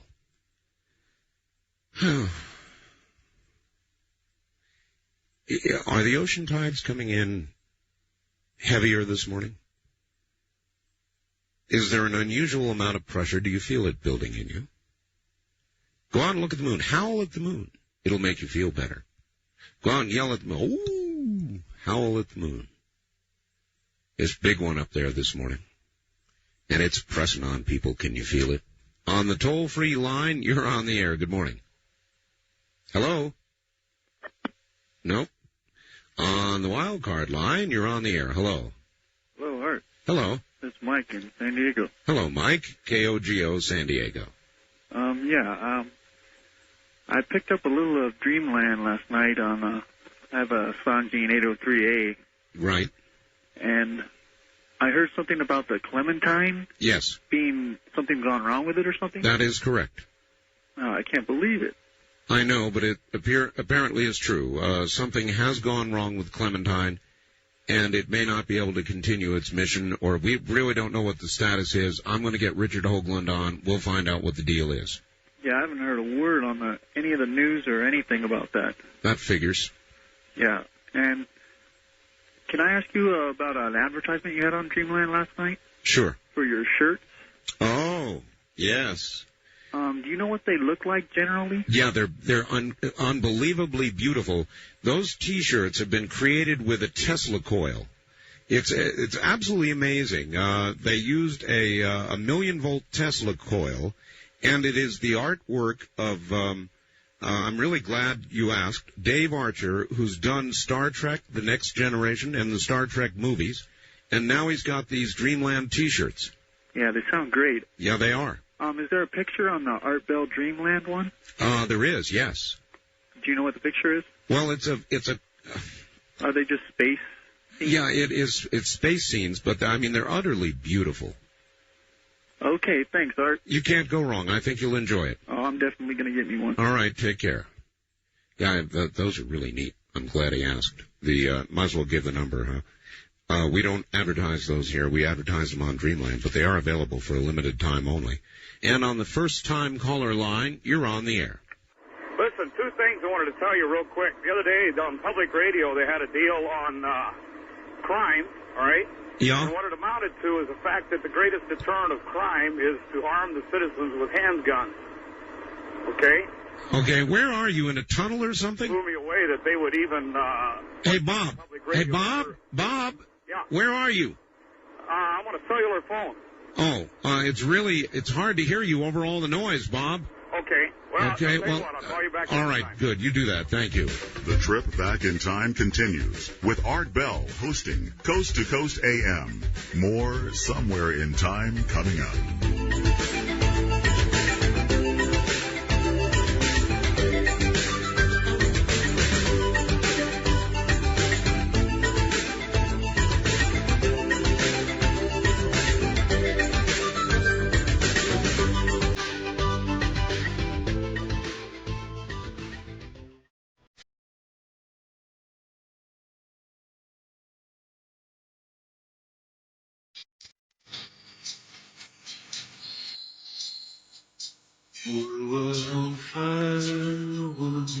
You're listening to Art Bell, Somewhere in Time. Tonight featuring Coast to Coast AM from the 23rd of May, 1994.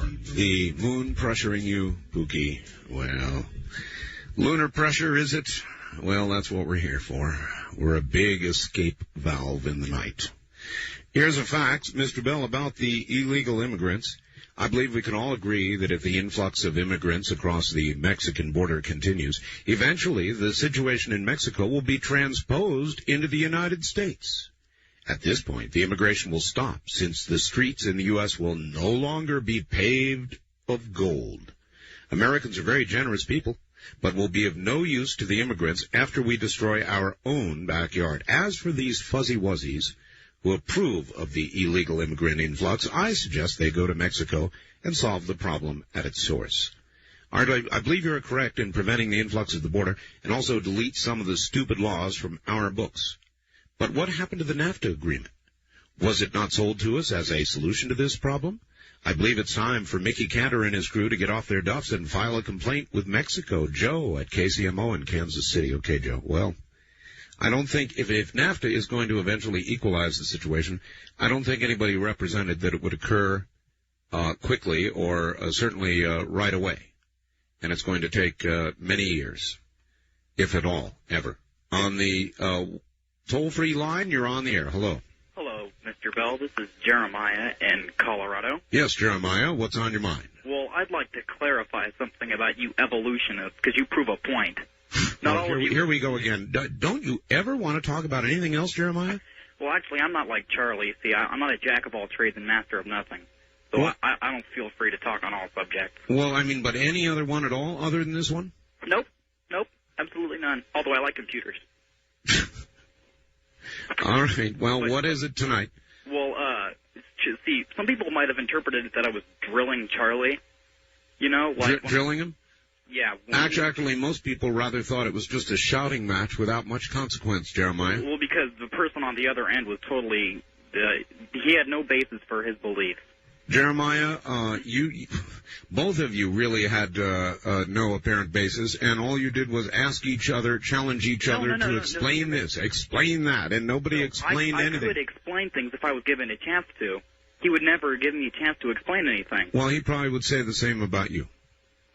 Well, anyways, like when he said a billion years ago, and I said billion years? It was only because the little evolutionary hypotheses keeps changing so fast. I was trying to make sure I was keeping up with the good old one, okay? All right. And another thing, if you ever could have another debate, please find someone who isn't just driven by their own ideology like he is. Well, Jeremiah, you had your chance. Well, please, could we have another one sometime? Sometime. Okay, thank you. Bye. Sometime, when the mood strikes. On the wild card line, you're on the air. Hello. Good evening, Art. Good evening. It's on the Linda Thompson topic. It would be a tragedy if it came to, what you were mentioning, everyone up in arms. I think if it ever does come to that, it will be because everyone didn't do every single thing in their power legally and with the system to prevent that. We still have representatives that we can call. Well, that's right. It's not the first thing you do, you see. It's the last thing you do. Exactly, yeah. And when all the letters to the editors have failed, when all the peaceful protests, there was a very large gathering in Florida that I was reading about, an American rifleman that was very successful. Again, very underreported in the mainstream press, obviously. But National Rifleman did report that they did get quite a sizable crowd. Mm-hmm. And so I think Linda Thompson is playing on a legitimate frustration that is being felt by a very large number of people. And I think we just need to reiterate the message over and over again that people need to call their representatives, and that contrary to what the media is saying, the crime bill is not yet fact. We can still possibly urge a Republican filibuster, so call Dole's office, call your Republican representatives. If they voted against the assault weapons ban, thank them very kindly and say, thank you for voting against it, and here's one more thing you can do. I really think you're on the right track. And certainly, even if someone voted for the assault weapons ban, still be nice, but express your anger. It is possible to be angry and yet be civil at the same time. Well, if you're not, then they dismiss you as a nutcase, and that verifies their vote in their mind. Definitely, and it reinforces all the stereotypes of gun owners as these, beer-bellied, bearded idiots, and that's all you ever see in the editorial cartoons anymore. It's all you ever see in the newspapers or on TV.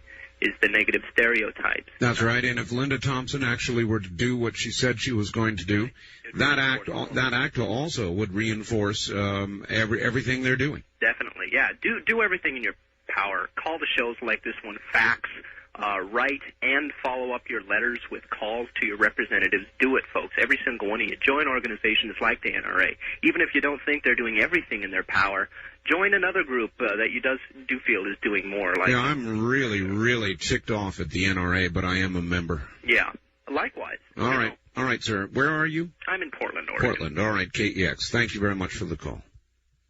Really upset with the NRA. But I'm still a member, and I'm still a member because I still rationalize the same exact way I did before, and that is they are the only organization large enough with enough clout and money right now to get the job done. So I continue to try to work from within, even if they won't let me interview Wayne LaPierre. On the toll-free line, you're on the air. Hello. Good morning, Art. Max Libertarian from California, hearing you on KSRO. Yes, Max. Just like to respond to Leonard talking about the Illuminati. Oh, yes. Well, I'd like to speak for a responsible opposing viewpoint. I myself am a Discordian.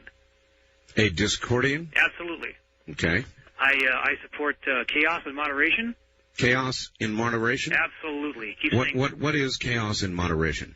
It's like my radio program. Absolutely. Yeah. Absolutely. Controlled chaos and controlled entropy. I think those are two of the greatest tools you could ever have. And boy, do we need it these days. I mean, what the Discordian's first law is imposition of order equals escalation of chaos. And boy, I seem to see it happening everywhere. The more the people in charge try to get a handle on things. Well, maybe it's the other way around. Imposition of chaos equals escalation of order? No, the escalation of chaos equals the imposition of order. Well, boy, there sure seems to be a lot of order attempting to be implemented. And there's plenty of chaos, too. Yeah, it's so it's a chicken and the egg thing. Yeah, that's sort of the watermelon seed theory. The harder they try to get a hold on things, the faster it squirts out. Mm-hmm. And just as a word to the Patriot movement out there who are going to be relying on guns for defense. Mm-hmm. Well, Alvin Toffler once said that power is a combination of three things. He probably wasn't the first to say it. It's wealth, knowledge, and violence. Of those three, knowledge is the most valuable. So to all you folks out there, I say not only keep your powder dry, keep your notebook computer charged, and your email scrambled. Well, that's it. Yeah, keep your email scrambled. That's a good one. Fight the Clipper chip.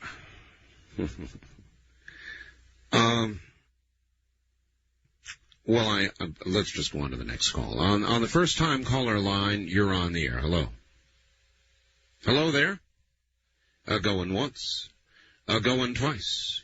Going three times. What a waste of money. On the wild card line, you're on the air. Hello. Good morning from Seattle. Well, hello there. I'd like to open with a song that I think I just heard a little bit ago on the radio. Jeremiah was a bullfrog.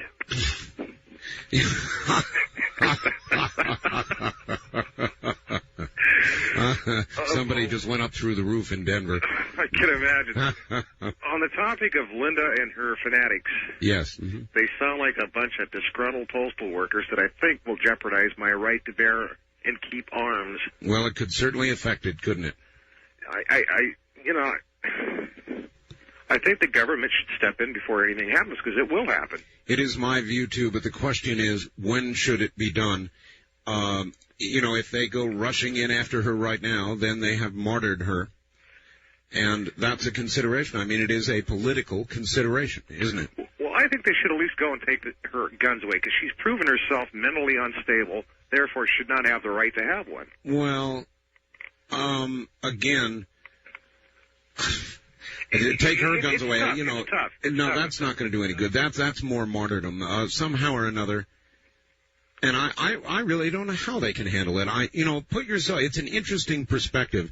If you were the government and you heard all this was being planned, what would you do? I would prepare for it, for one thing. With what? Force? What else? Yes, force. So, then then you would not stop all of this before it. That's what I think I try to do, though, is nip it in the bud beforehand if possible. Either sitting down and talking with her and demand that she get on the air and call off her little march to Washington, at least an armed march, because it's just going to backfire. They're going to stomp her into the ground, and she's going to screw up the rights of everybody that owns a gun, because Sarah Beatty is just probably drooling with the thought of this happening. I know. So they better think twice. Thank you, sir. Thank you. Bye. I agree with that. But if you put yourself in the position of the government, even this one, what would you do? I mean, if you go in and stop it or take some drastic action now, you martyr her, and then you've really got a situation. So, and yet you've got to stop it before it really gets out of hand.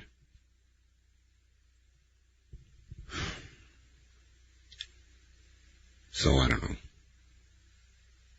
I'm really worried about this because I'm trying to sit and think of the way out. I suppose now, in her way of thinking, if she were to change her mind or modify what she said, it'd be eating a lot of crow. People would charge, oh, what a sellout or something like that. So her inclination probably would not be to do that or not be to modify all this. But to go through with it, in my mind, is unthinkable. It's kind of like the atomic bomb. The best use of the bomb is to keep the peace. And we have the bomb, and they have the bomb, and nobody uses the bomb because everybody knows what that would mean. And so it is with most force. The most effective use of it is perhaps its implied threat, but not its actual use. That's catastrophic. On the wild card line, you're on the air. Dr. Democrat. Well. Good morning, Art. Good morning. I certainly like Warren Christopher's idea on most favored nations with China. What is that? He wants to have a compromise and take a middle ground. What would that be? He wants to renew most favored nations, but he wants to put sanctions on a couple of Chinese products to send a message. Well, wait a minute. That isn't the message the president said he would send with his executive order, Doc. He laid out 7 very specific requirements that China has not met. Now, does that mean the president is going to change his policy? You're not completely right. There was 2 mandatory requirements. China met those. There was 5 others that they're making progress on, but they haven't come far enough. Well, that's silliness, Doc. It's gone the other way. The repression is greater. The crackdown on the people is worse. Well, they just released a bunch of the Tiananmen Square prisoners. And the thing of it is, there's a lot at stake here. It's not only trade. Yeah, I know the president's credibility, and no matter what he does, it's going to go down the drain. Little he has left. If he renews it or he don't renew it, he's going to get criticism from either side of the issue. Yep. So if you take a middle of the ground, in other words, if we put sanctions on chopsticks and Chinese checkers, it might send a message that, look, China, you've made progress, but you need to make more. You know what Bill Clinton's big trouble is, Doc? He can't keep his mouth shut. And every time he opens it, he gets himself in trouble. Not really, because you see what you got here is North Korea. Now, you know, Art, that North Korea just purchased 40 submarines from the Soviet Union. Yes, I know. That can be converted into nuclear power. Well, no, you missed it a little. It can be converted, Doc, into dispensing missiles. Exactly. Yes. Mm-hmm. Okay, so we got to have China on our side to solve this problem. We don't want to have a war with China. So there's a lot at stake here.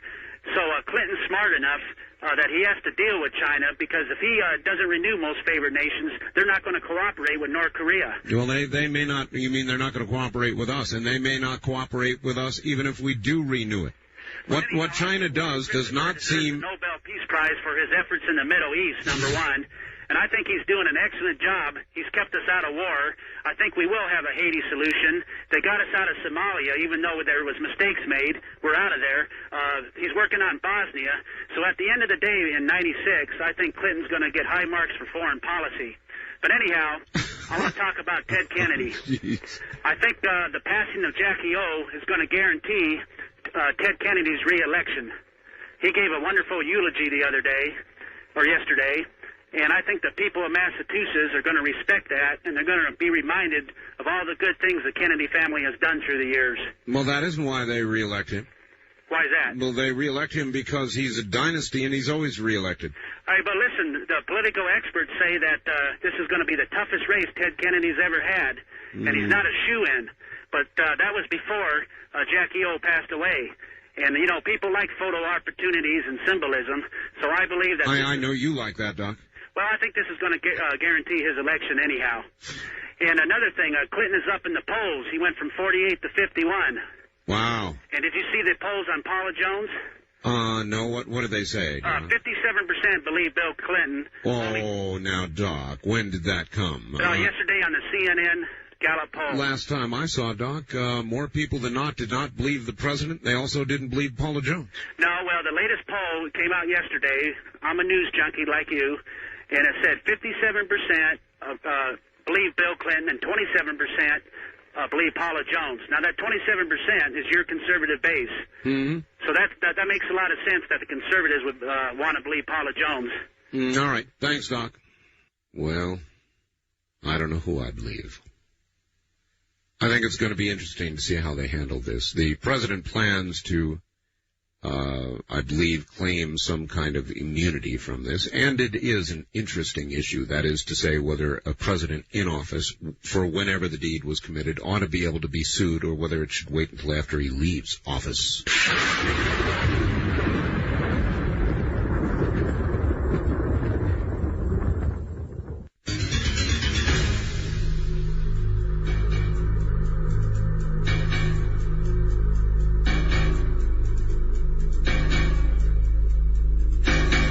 Toll-free line, you're on the air. Good morning. Yeah, Mr. Bell. Hi. Yeah, this is Ed from Alaska, Canadian High Country. Hello, Ed. Yeah, I'd just like to say that Charlie and those other guys, I don't know what planet they came from, but they need to go back to it. I keep hearing all this thing about gun control and revolutions and overthrowing the government and stuff like that. And I believe in a political system. I vote. I do that, but I don't see it doing us any good. I think this nation went wrong when it lost its moral fiber. And we did that when we put Bill Clinton in office. Well, you think a revolution would bring back our moral fiber? Well, I don't call for that. I see it happening, and I've prepared for it. I think we should exhaust our political system, but I don't see it happening. Well, are you going to bring back morality with some new law, some new dictatorship? Is that going to bring back morality? No. All I'm saying is... How do you get it back, then? Well, you do what you can politically, and if that fails, then you just wait for the government, I guess, to make their play.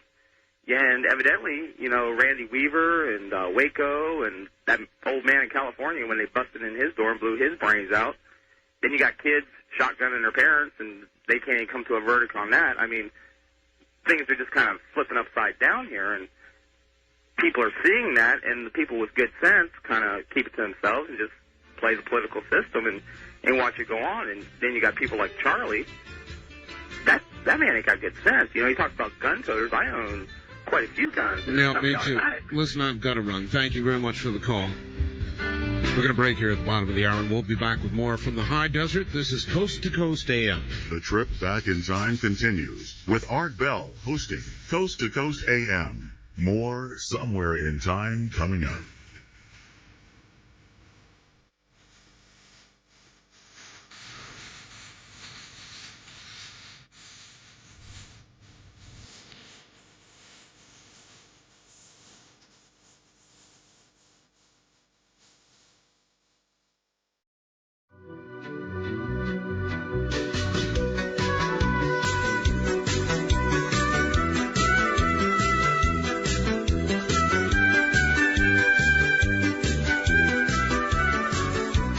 Networks presents Art Bell, Somewhere in Time. Tonight featuring Coast to Coast AM from May 23rd, 1994. On the toll-free line, you're on the air. Hello. Good morning, Mr. Bell. This is a socialist from Kansas City. Kansas City. Yes, indeed. How you doing, buddy? I'm fine. Hey, listen, I don't know, this Linda Thompson stuff, these guys are boring. I can't believe that. I'm not sure whether they're gun nuts or religious nuts, but they're totally out of touch with reality. And it's boring. They're stupid. You ought to move on. You don't agree? No. No. I mean, I don't agree that they're boring. They're anything but. Some of it is dangerous. Some of it might be downright stupid.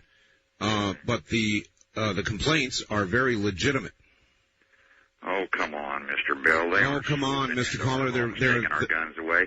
I don't know about that Waco thing. You don't? Well, there was a mistake made. I think they were up against. What about the Idaho thing? Oh, I better head and comment on that. I haven't read about it. No, I haven't read about it, huh? Randy Weaver, you don't know about that? You're not even well enough informed that you know what happened up in Idaho, you mean? I haven't been following it. He's been armed up there for quite a while, hasn't he? Randy Weaver? Yeah. Well, they accused him, let me catch you up a little bit. All that was over a shotgun that was supposedly about 1/8 of an inch too short. They shot Randy Weaver's wife while she was holding her child, shot her through the head. Is he the tax protester? No. Oh, I recall the case you're talking about, yeah. Do you? Yeah, I do now. That's several months ago, right? Yes. Yeah. There's some overreaction. Overreaction? Some of these agencies. Yeah. One person, two persons, three persons, they're trying to make more money. They want to be the prosecutor or something like that, and they overreact. They're trying to make a name. There's no government-wide conspiracy to take people's guns away. That's like Waco. I think that was an overreaction. They knew those people were heavily armed, and they knew that they were breaking the law. Just a little mistake burned 80-something people to death. A little Koresh, mistake. It got out of hand, but Koresh, he takes some responsibility, probably 80-20 or 70-30, you know. Really? The first rate was, listen, Mr. I called, I hope you don't mind me changing over here, but something's been bothering me I want to talk to you about. I don't really understand how how our Federal Reserve System works, you know, the independence of the Fed. But I do know that our economy was starting to pick up, and people were starting to get jobs again, and now they've shut this economy down with these no, they haven't. high interest rates. Well, no, they haven't shut it down. They controlled it. Now, Reagan and your philosophy of laissez-faire government interference in the marketplace, I don't know where this all sets with your people's ideology. And what is the purpose? We didn't have any inflation. Why are they turning down the heat when we don't have any inflation? Well, it's a preventative move. It's like preventative medicine. Even though there is no apparent inflation, they want to keep it that way. Now, it's a slightly controversial move, but the Fed's move lately with respect to managing the economy have been pretty good. Okay, if I might make a point, they want to keep it. See, the inflation wasn't going up. What was happening was the unemployment rate was going down. Here's a perfect example of the ruling elite controlling unemployment. See, if they can keep so many unemployed, then they can keep asking $4.25 for a job, see, or $4.50 or $5 or $5.50 or $5.75. See, they keep all these people willing to work for low wages if they can keep so many millions of people unemployed.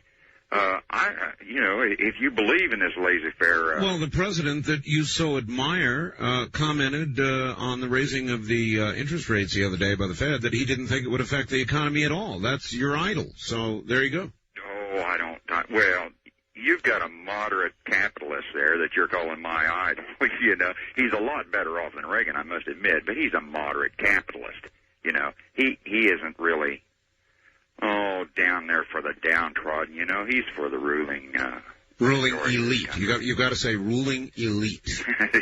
Well, he, you know. What can I say, Mr. Bell? Well, you've said it all. Thank you very much for the call. Yeah, the ruling elite. That's what you always want to say, the ruling elite. Would you like to do put a homeless person in charge? A homeless person running the country? Well, yeah, Mr. Bell, why'd it be better off if we had a homeless person running the country? He could take his decisions on the road. On the wild card line, you're on the air. Hello. Hi, Art. I was just thinking about that show you had on Coast to Coast with John Lear last year. Sir, you're going to have to speak up. I can't hear you. Sorry, do you remember that program you had with John Lear last year? I've done a number of programs with John Lear, sir. I think it was the last one on Coast to Coast, though. Yes. A gentleman that was involved in the Dent Waters incident called us. Yes, uh-huh. And he made it known that he had some audio tapes of a hypnotic regression session. Yes, I recall that, and I still haven't seen or heard of those tapes yet. Oh, really? Yeah. Yeah, I was wondering what happened with that. Mm-hmm. Nothing yet. Okay, just wondering. Thank you. No, don't know a thing about it yet. Wild card line, you're on the air. Hello there. First time caller line, you're on the air. Good morning. Hi, Art. This is Dave from Missoula, Montana. Hello, Dave. I'm just I guess I'd be considered under the Generation X, and I'm getting kind of frustrated in this whole place. And I just kind of would like to hear some people reinstate my faith in America. And I don't know, all these people I see coming into the United States from Mexico, and I'm kind of jealous. I'd like to switch places with them. I spent some time in Mexico this past spring, and I don't know, it seems like such a nice place to be compared to the United States anymore. There's so many regulations and controls they're trying to put over us, and I don't know. I don't want to be frustrated. I like this. Why would you think that Mexico is a paradise of government compared to the United States? It is not. Mexico is one of the most corrupt countries in the world. Mexico is ruled by bribery. You do business by bribery. If you're frustrated here and don't like this, you'd really hate that. Yeah, I admit I wasn't really into the government when I was down there. I was just kind of I mingled with the local people. I was in Ensenada, actually, and it just seemed like fairly carefree way of life. No one really bothered you. You could just you could make it if you wanted to, or if not, you could just, I mean, I come from a family that is fairly well off. My father is a doctor, my mother's a nurse, and I was raised to be a professional person, and I've come to the conclusion that I like to work and see something accomplished by what I do, and down there I could tell that, I don't know, it's kind of hard to explain. I felt very free for the short time that I was there, compared to up here. I don't know, all the news and I haven't been listening to talk radio very much. Do you speak Spanish? Un poco, just a little bit. Well, maybe it was that you didn't understand enough to listen to their news, because Mexico's going through political unrest. Actually, right after I left was when the assassination occurred in Tijuana.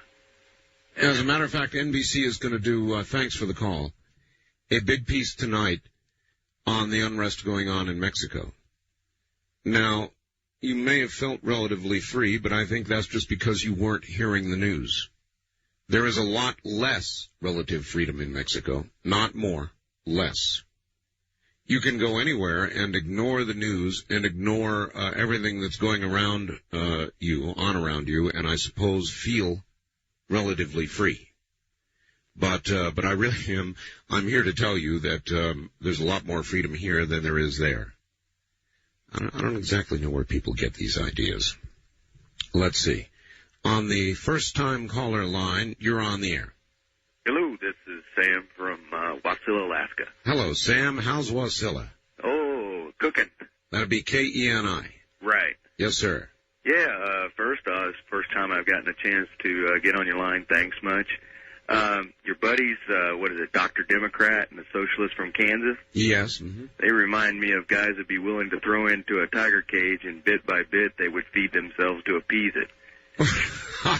Yeah, they might. Why, that poor tiger, that hungry tiger, I need to share. Here, have some more of my left arm. Yeah, be willing to give up anything and everything. Yep.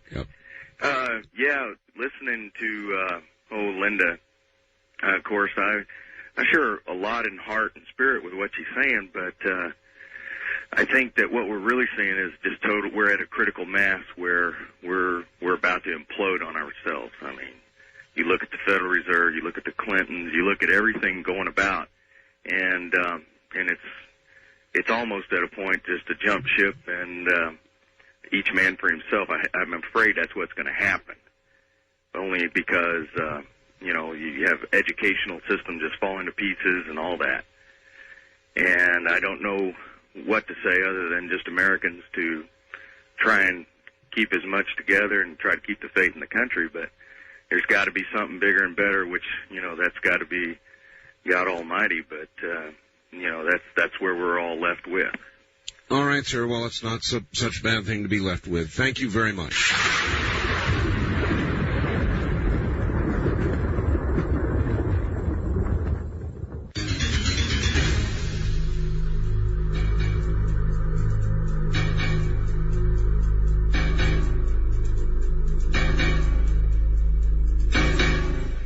On the wild card line, you're on the air. Good morning. Good morning, Art. It's the Bronx brother. Hello. How you doing? You know the moon is almost full, right? Yeah, I know. Everyone's getting through this morning. I know. They let us all out. I know. How you been? I'm just fine. Good. Enjoying the show. I love these kinds of mornings because all of you make me feel so moderate. Well, the moon affects us in a special way. I know. But I was just calling to say hello, and, Jeremiah, there's evidence of evolution in this world. Whether or not the scientists are right and correct, there is so much evidence of evolution. Our own lives, our own selves, the human being, living beings represent evolution. If there wasn't evolution, we'd come out. But what about our creativity being evidence of our creator? Well, right, okay, right.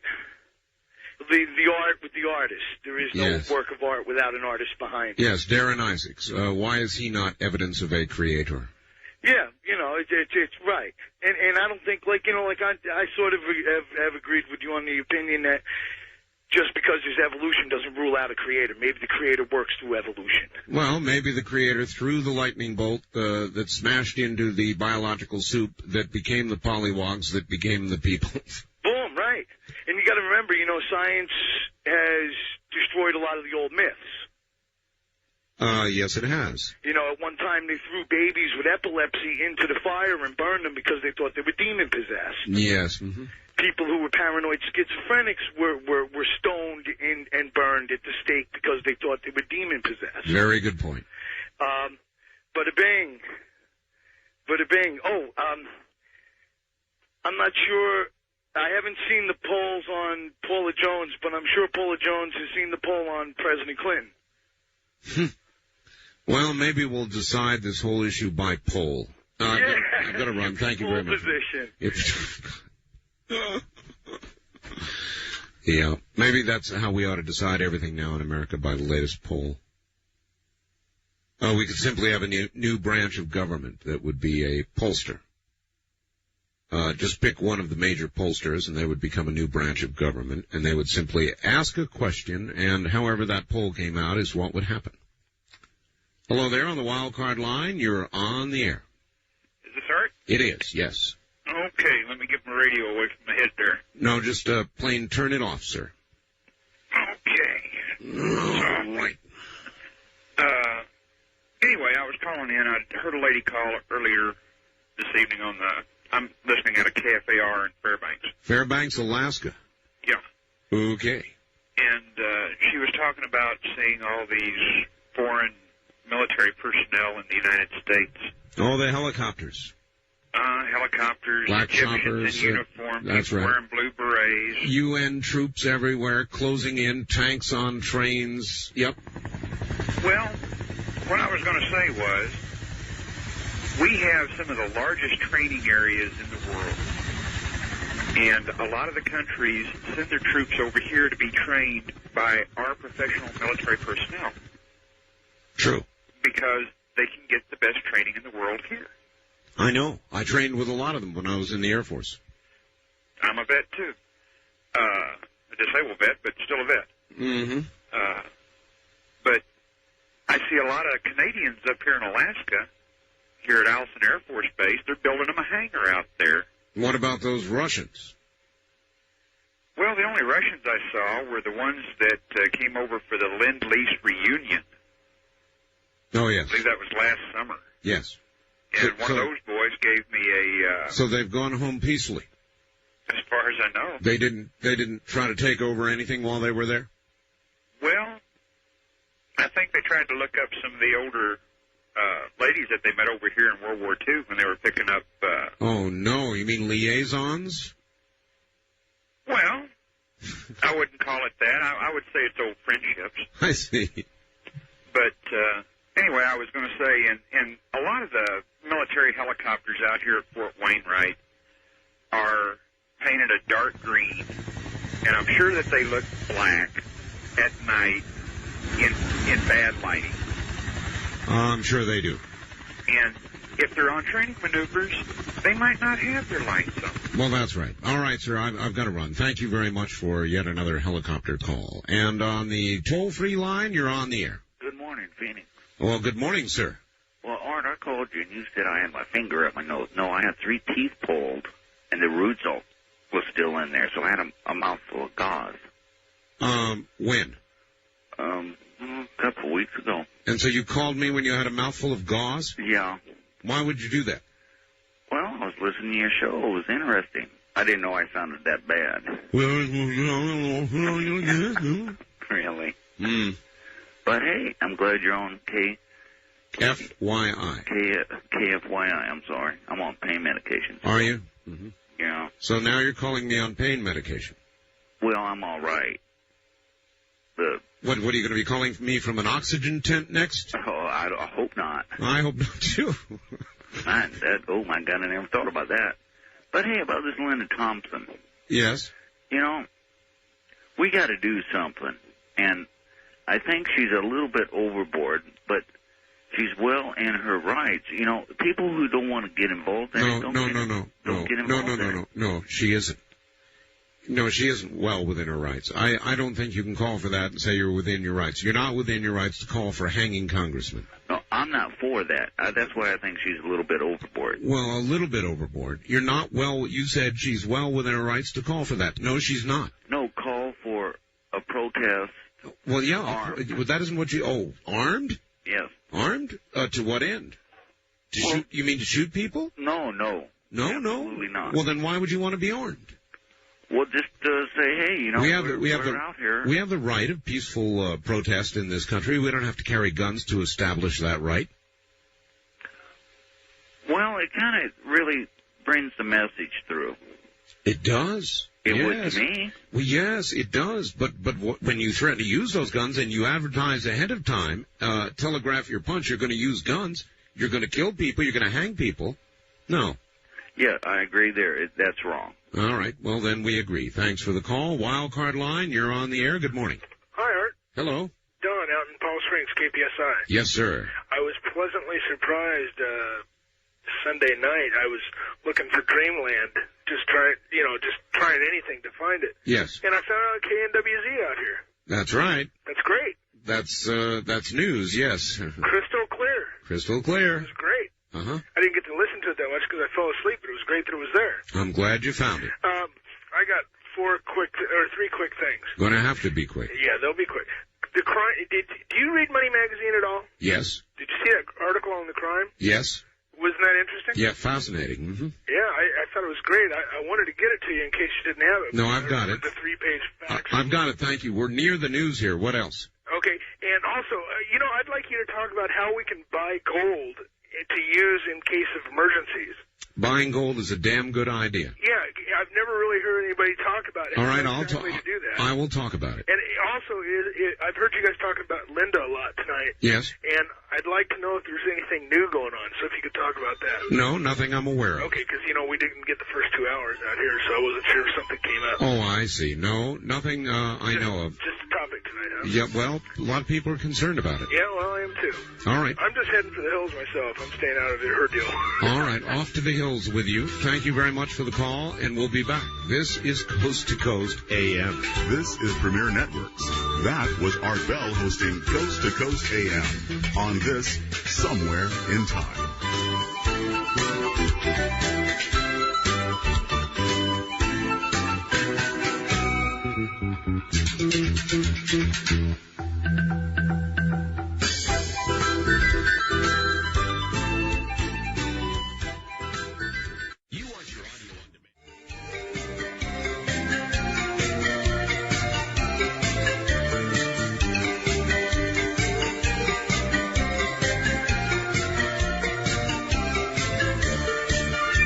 Somewhere in Time with Art Bell continues, courtesy of Premier Networks. Good morning, everybody. A little bit after 3 o'clock in the morning on the East Coast. Don't know what it is where you are, but it's the middle of the night here. And the moon is full, and we can feel it. And on the wild card line, you're on the air. Hello. Yeah, good morning, Art. This is Sean calling from Last Best Place. Missoula, Montana? You got it. All right.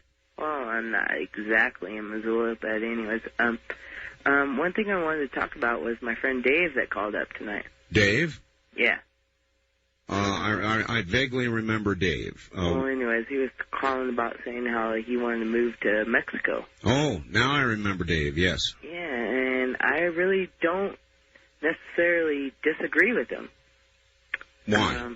Why? Why is Mexico better? Well, Mexico's, you can live a lot cheaper than you can in the United States. I mean, I'm working really hard for what I have here, trying to pay my rent, trying to pay my bills, trying to pay my taxes, and it just doesn't seem like I'm getting anywhere. Well, where are you going to get income in Mexico? I can open up a business down there a lot cheaper than I could ever think about opening a business in the United States right now.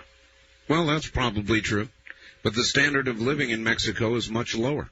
The standard of living is much lower, but depending on what your income is. if you have some money, say, like, for instance, I make $10,000 a year here in the United States. That's below the poverty line. Right, but that's working full-time all the time. Well, what makes you think you could make even that much in Mexico?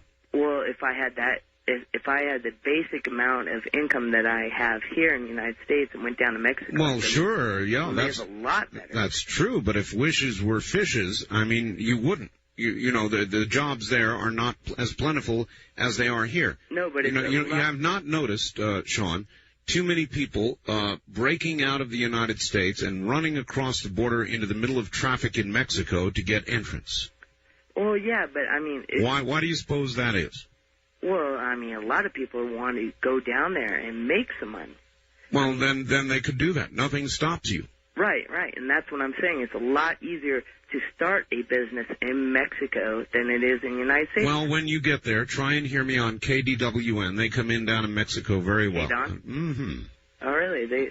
Well, yeah, I used to get KDON. I get a lot of mail from Mexico. Do you know why, Sean? Why? Because the telephone system is so bad in Mexico, people can't call me. Right. Well, I mean, I would love to keep my jobs here in the United States. Well, Sean, I would love to do that, but... If wishes were fishes... Well, if Sean. Wishes were fishes, yes, but exactly. I mean, it's really hard these days to keep a job in the United States. I mean, look at the EPA, what they're saying, what we cannot do and cannot do, and what we can do... And then look at my guess, workman's comp. Sean, my guess would be the EPA is not stopping you from making $15,000 or $20,000 or even $30,000 if you're capable of it. Well, if we're capable of it, but I mean, it's like, okay, say, for instance, if you're a logger and you went out there logging and then all of a sudden the EPA comes in there and says... Are you a logger? No, I'm not a logger, but I understand that aspect of logging. And here in Montana, we've had a lot of people that have been losing their jobs here because of EPA. That's true. Stuff that they're saying, well, come in here, you can log this, and you can't log this, we're going to cut off this. Yes. And it's the same way with different kinds of the manufacturing jobs that are left in the United States. I mean... Well, Sean, I'm out of time. Okay. All right? All right. Hasta la vista, Sean. Let's see. Wildcard line 3, you're on the air. Hello. Hello, Art. This is Kurt calling from KBI. Hello, Kurt. I just wanted to say, first of all, I certainly hope that September the 19th is not a full moon like tonight. It is, though. It is? Yeah. Somebody called earlier and said September the 19th is a full moon. Well, that makes sense. Well, yeah, maybe it does. I wanted to ask you, what was it exactly that Hillary Clinton had said? I hadn't heard anything before. She did not say anything. What we have here is the White House has put up a balloon. They do that. They leak things out in order to get a reaction. And they're going to get a reaction to this one. It is that the White House operatives are saying that Hillary Clinton may indeed succeed the president, may run for president. But you mean run against Bill Clinton? No. No. That's an interesting idea. But no, to run, in other words, when he leaves office, whenever that may be. So you mean like instead of Al Gore? Yes. Wow. What do you think about that idea? Well, I'm sure Charlie would vote for her. Well, I'm sure he would. The question is, would you? Absolutely not. Absolutely not. No way. What do you think? What do you think Hillary Clinton's America would be like? Wow. It'd be pretty scary. All right. Thank you very much for the call. Sure. Bye. It'd be a strange place. Close your eyes and try and imagine America after, say, 7 years of Hillary Clinton. Wildcard line, you're on the air. Hello. Hello, Art. I'm calling from Reno. Reno, yes. And I have a news blackout I want to ask you about, and then another news item. Let's see, 2 Sundays ago on our ABC News, about 4 o'clock, 5 o'clock, and 6 o'clock in the morning, they did a news blackout, about a city or small town in South Africa where the whole town was burned up by the federal troops. I hadn't heard about this. They touched off, the federal troops took a whole bunch of tires, put them on fire, gathered up all the people, I guess, screaming and hollering, threw them in the fire. Now, it was rumored to me that they were Zulus. And I'm sorry, I haven't heard anything about this. Yeah, well, it was a news blackout, and I haven't heard anything else about it from NPR or anything. It was, and in fact, there was even an eyewitness account on the news talking about what he saw, and he couldn't believe what he was seeing. But that ran about 3 times between those 3 hours. And I thought it was kind of very strange. Well, there are stories like that run and then get dropped for whatever reason. And one way to combat that and to get information is to get shortwave. Yeah. And another thing was, all today I had heard about this in England. It was like a bacteria called either Staphylococcus or Streptococcus in the medical, one of the medical universities. They've had 6 people die of this very strange, they call it a mutated bacteria of the Staphylococcus or Streptococcus.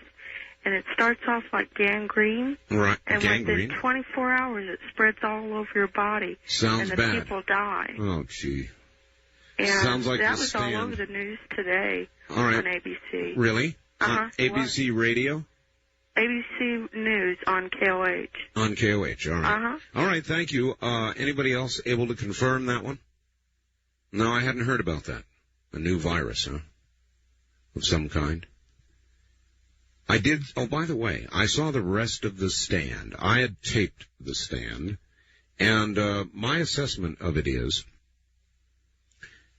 that I liked the first episode much better than the succeeding episodes. I thought the first night was staggeringly well done. I thought the successive nights degenerated somewhat. It was nevertheless a good story, and I enjoyed it. But I think it could have been done... Well, maybe not. I mean, if you accept it for what it was, entertainment, then it's fine. But the first night sort of almost went beyond just sheer entertainment, and it degenerated from that point. But the first night I thought was incredible.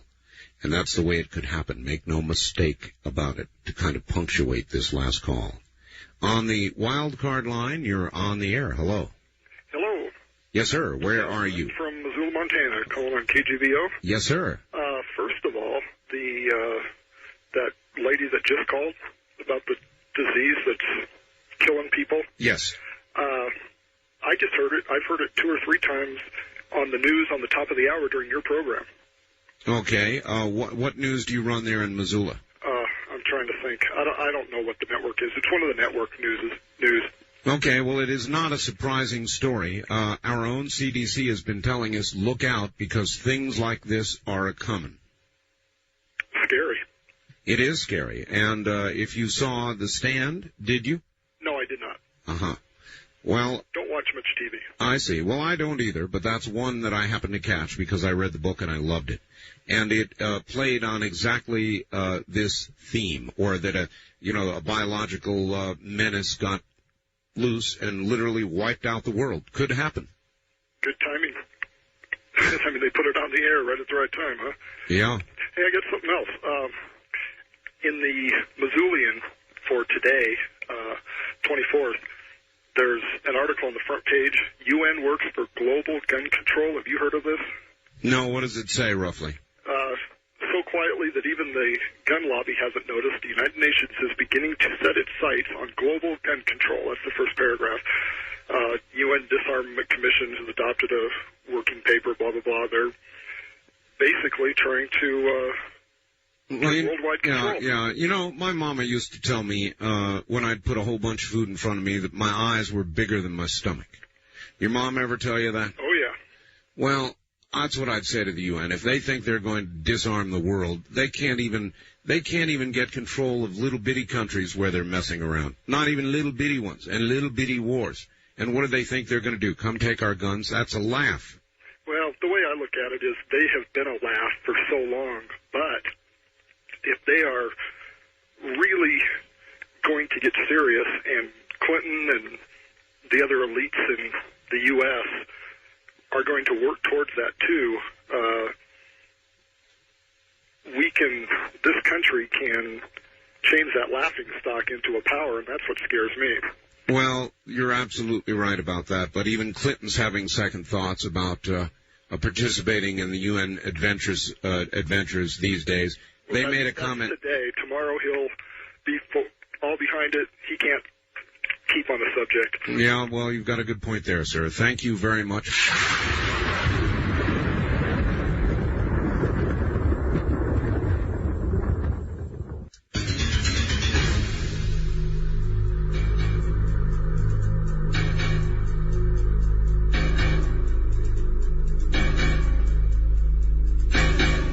On the toll-free line, you're on the air. Good morning. Good morning. This is Mike from Phoenix.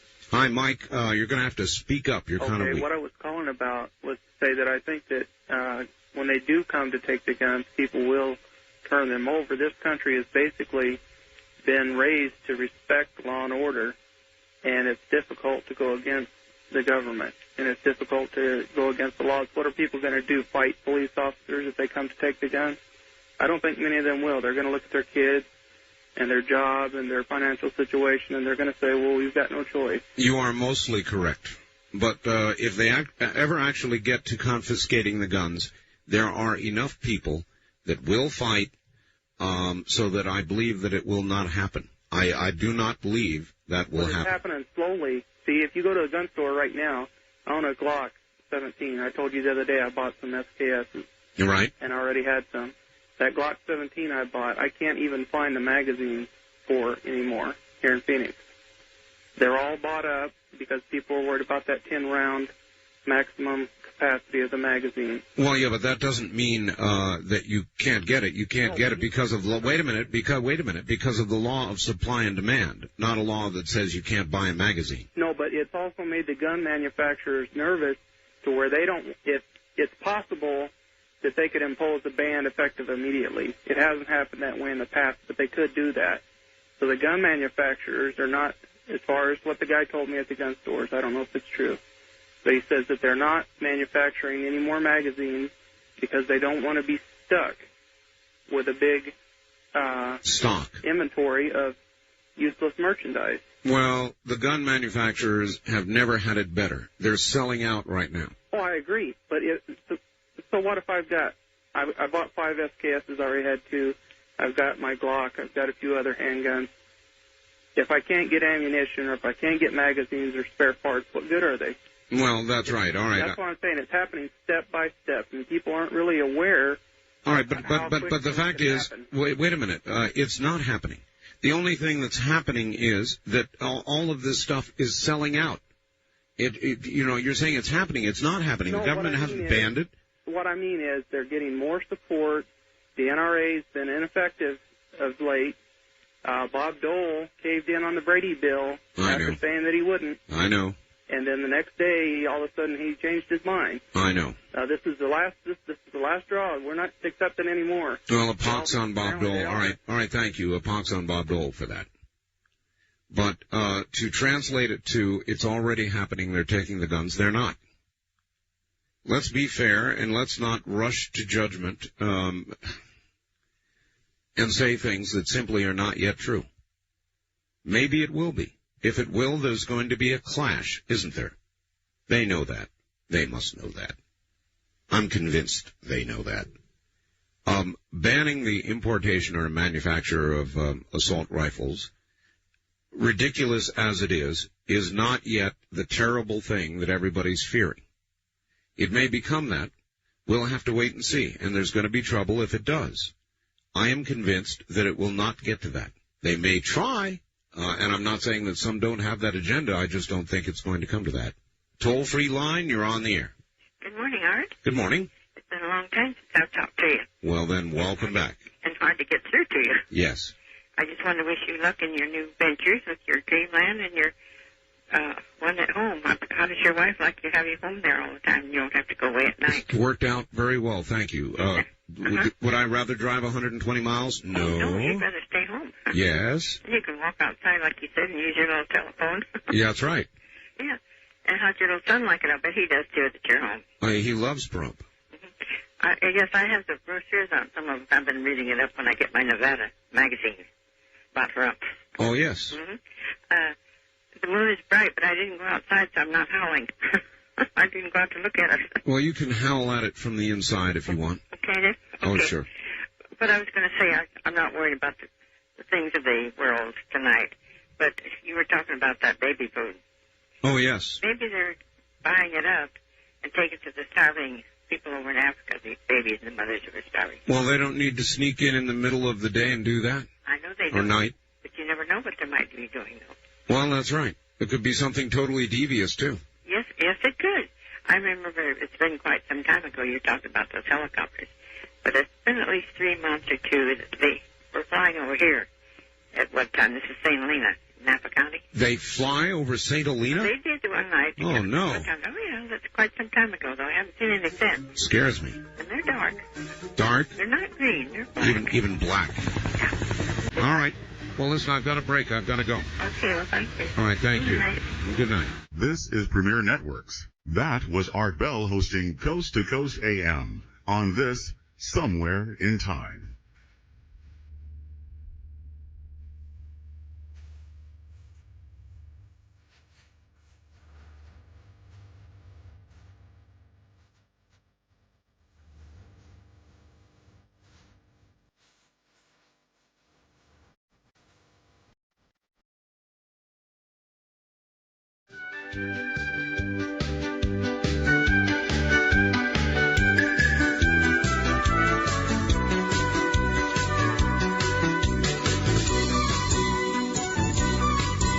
You're listening to Art Bell, Somewhere in Time. Tonight featuring Coast to Coast AM from the 23rd of May, 1994. Here I am again. The moon is full and getting, just about full anyway, and getting fuller by the second.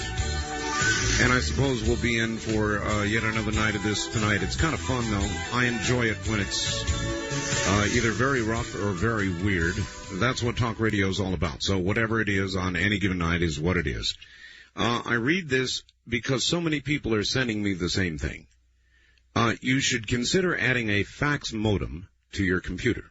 This would allow you to continue receiving faxes, but they would become a computer document, which could be read and then deleted without incurring the fax paper expense. Yes, I know. The reason I have one already, not to worry, the reason that doesn't work is because I use faxes right away. And obviously, when I'm doing the program, I don't have time to sit here going through faxes that are saved in computer memory and then dumping them. There just isn't that time. I've got to have hard copies. There's almost no way around it. So I, too, have thought of that idea and discarded it because of the hard copy problem. I've really got to have an immediate hard copy. And so I don't know what to do about that. We continue to fell trees by the hour as the faxes come in. On the wild card line, you're on the air. Hello. Yes, hello, Art. This is Jeff in Bellevue. How you doing tonight? Just fine, Jeff. Yes, the moon is quite full tonight, isn't it? Oh, yes. Yeah, a couple things. I guess the pressure might be on you. A couple times you may have slipped under the pressure of the moon. The flower company sells carnations, right? The miniature carnations. Miniature carnation. Okay, yeah. It happened right after the Gold Rose commercial, and kind of mentioned that they sold roses. Oh. So I wasn't quite sure. They don't. And maybe I'm cracking. Yes, they sell miniature carnations, which, by the way, look just like miniature roses. Oh, really? Oh, yeah. Yeah, I'm going to pick some up for my mother. Her birthday was yesterday. They're beautiful. Also, on the magazine issue that the gentleman had brought up earlier. Yes. Underneath the new people crime bill that we have, they also that magazines that hold more than 10 rounds are considered Correct. weapons. Considered weapons? They're considered considered weapons? I consider them all weapons. Well, no. The magazine, empty by itself, if it holds more than 10 bullets. I suppose even empty, you could club somebody to death with one of them. Yeah, you could probably cut someone really bad with one of those Glock plastic weapons as well. Yeah. Okay. Well, thank you very much tonight. Thank you for the call. I hope I said miniature carnations. I usually say miniature carnations. Maybe I had roses on the mind. Doesn't matter. They're miniature carnations, and there are zillions of them. And they do. They look just like miniature roses. In a way, they're a little more delicate. You know, there's sort of more to them, but they're smaller. On the wild card line, you're on the air. Hey, Art. This is Roger in Mesa. Hello, Roger in Mesa. You guys are over on KFYI now here. So it would seem. Yeah. Interesting story here that happened to me, as a matter of fact, yesterday. I've got several handguns, and a couple months back I needed a little extra cash, so I had an older Smith & Wesson 357 Magnum that I pawned, you know. Oh, yes, and now you have to fill out papers to get it back. Yeah, I didn't know that. Well, it's true. Yeah, I went to get it out today. I gave him my money, and I have to wait 5 days to get my 357 Magnum back, which I've owned for almost 15 years. I know, it's lunacy, isn't it? Yeah. That's all I wanted to say. I didn't know if anybody else out there knew anything about that. No, I am aware of it. It is true. It's part of the Brady Bill. Yeah, well, tell anybody else out there that if they have to pawn a gun, that's what they're up against. All right, sir. Thank you. Thank you. Bye-bye. Bye-bye. It's true. That's nuts, isn't it? In other words, if you are grandfathered and you already own it. Oh, well. On the first-time caller line, you're on the air. Hello, Art. Hello. How are you today? I am fine. Where are you? Where am I? Well, may I just say, first of all, that I have to turn my radio down. That's probably one of the problems you have on your talk show. And there is a lot of wasted time when people don't answer. You know, I'm listening to the show for many years, and that wastes my time. Where are you? Morro Bay. Morro Bay. Have you called before? Yes, I have. Then you're wasting all of our time because you're on the first-time caller line breaking a rule. I didn't call before today. Well, that's what I said. Have you called before? And you said yes. Well, in years past, I called. Oh, well, then you're not a first-time caller, see? You're not a first-time caller. That's for people who have never called the program before. Now, you did exactly what you accused people of doing. That's right. They waste time if they don't turn down their radio. And if they call a line when other first-time callers could be getting through, then you waste their time. On the wild card line, you're on the air. Hello. Hello, Art. This is KNZR in Bakersfield. Yes, sir. You're technically incorrect about them not confiscating guns.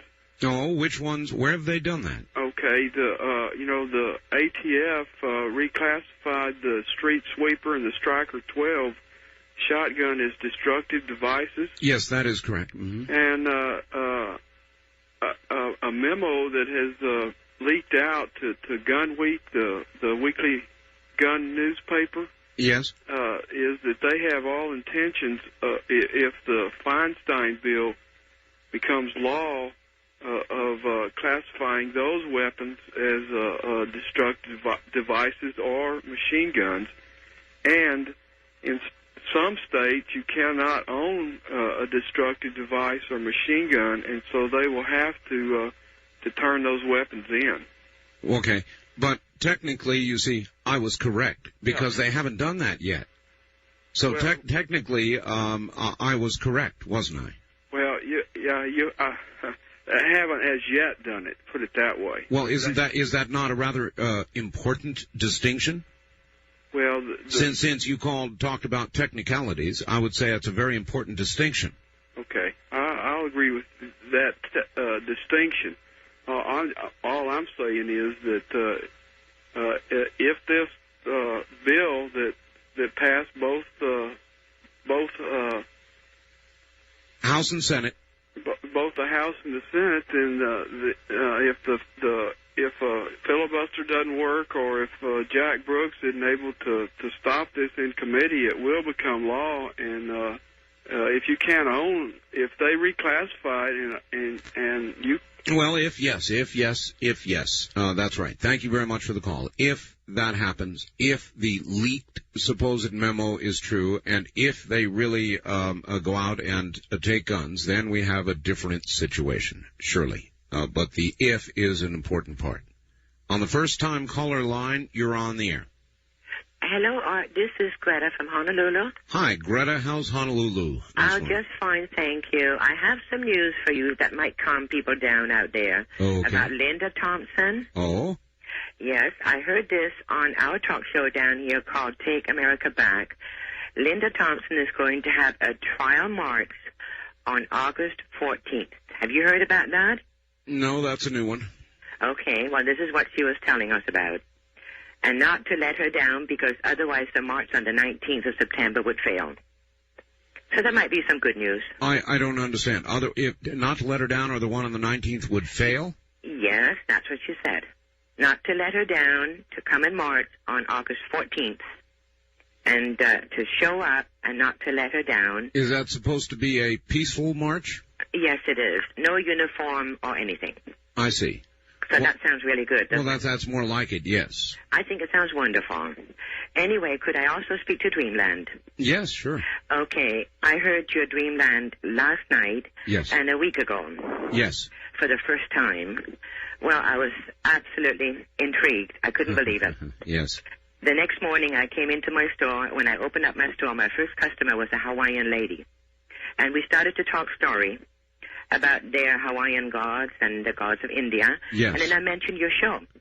And I'm telling her about the life after. And she stood there and looked at me. She touched my arm and she says, "It's true, Greta. I've been there. I died when I was 23. I had chills up my spine. Many people have done it, ma'am. It's just incredible. I agree. Anyway, I'm glad I got through to talk to you. I'm glad you did, too. And tell everybody in Hawaii about Dreamland. Oh, I will. Unbelievable. Right. Thank you. Bye-bye. Glad you enjoy it. It'll be coming up this next Sunday. It's going to be a particularly interesting program. But I love Dreamland. I love that program. It is sort of a natural, and it's gone wild. And I'll tell you, in the 10 weeks we've been on, Dreamland is already on 52 affiliates and growing by the day. If you don't yet have Dreamland in your market, give your affiliate a call and ask them to get it. If they don't run Dreamland as we would hope they would, from 7 to 10 o'clock on Sunday evening, then there's yet another opportunity on the next Saturday, and they rerun it from 5 o'clock to 8 o'clock Pacific Coast time. Did you know that? Or they can record it and play it back at their leisure. On the toll-free line, you're on the air. No, you're not. On the wild card line, you're on the air. Good morning. Hello, Art. I'm calling from Edmonds in KVI country here, 570. Welcome to the program. Well, I was wondering if you got a letter like I did. I just opened it up today, just received it today, from Wayne LaPierre, National Rifle Association. Yes, I did. It was a special registered letter asking me to join again. And I'm still a member, and I haven't been a member that long, so I'm not sure why he's asking me to renew my membership right now. Well, he doesn't. This one said if you wanted to extend it for another period of time, you could do so, and evidently the rates are going up. Right. But the main gist of his letter, there was a 7-page...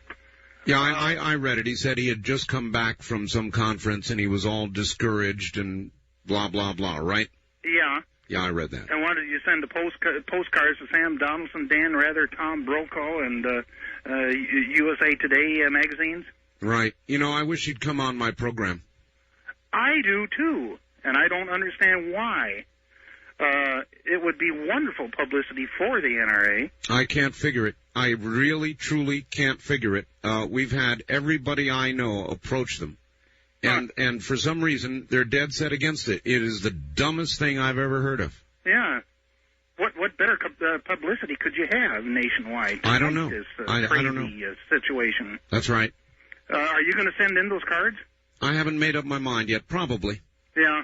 Well, I was thinking about sending mine in, too. I'm very, very, very angry with them, but still I view them as the only organization that can really do anything. Well, that's the way I view it, too. And I joined shortly after you did for the same reasons. I figured that there's got to be somebody around to be able to fight this en masse in Congress. And so that's one reason why I joined. I also just wanted to mention, too, on that crazy virus... Yes. That a couple of people had called. I heard that, too. It was either today or yesterday on the radio. I only heard it once. So I didn't, I would need to hear it again to be able to absorb it better. Mm-hmm. But anyway, it sounds terrible. This virus works so fast in just a matter of a few days, it can just practically eat you alive. What did they say? Mankind may not go out with a bang, but a whimper? Yeah.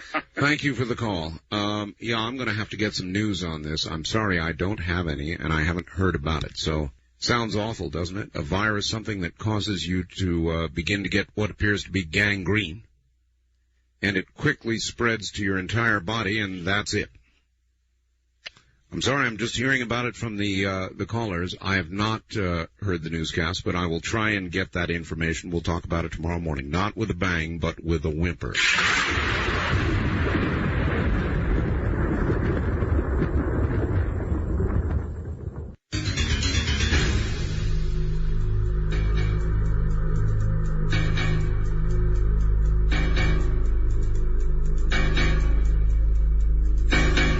On the wild card line, you are on the air. Hello. Good morning, Art. Good morning, sir. KENI, Anchorage, Alaska. Yes, indeed. The fellow that called a few minutes ago was worried about his guns and being turned into destructive devices. It made me think of the crime bill that's presently before Congress, and of course the negotiations going on between the two houses at the moment as to what will the ultimate end be with regards to the ban on the so-called assault weapons. Yes. And I think my remedy for crime, I've been thinking about it somewhat here lately, and I think there's a pretty easy way of doing it without passing any more laws and restricting anyone's rights. I think there's if we just enforce the laws that we presently had diligently for at least 1 year, we'd probably see a lot of criminals that would become so, criminal behavior would become so hazardous that only actual lunatics would engage in it. Well, where would you put the criminals that you caught? Where would you store them? Well, we seem to have some excess bases at the moment, which I disagree with also, but that's another subject altogether. And there's certainly far more damage being done by these, I'll call them professional criminals. All right, sir, I don't know what kind of phone you've got, but it sounds terrible.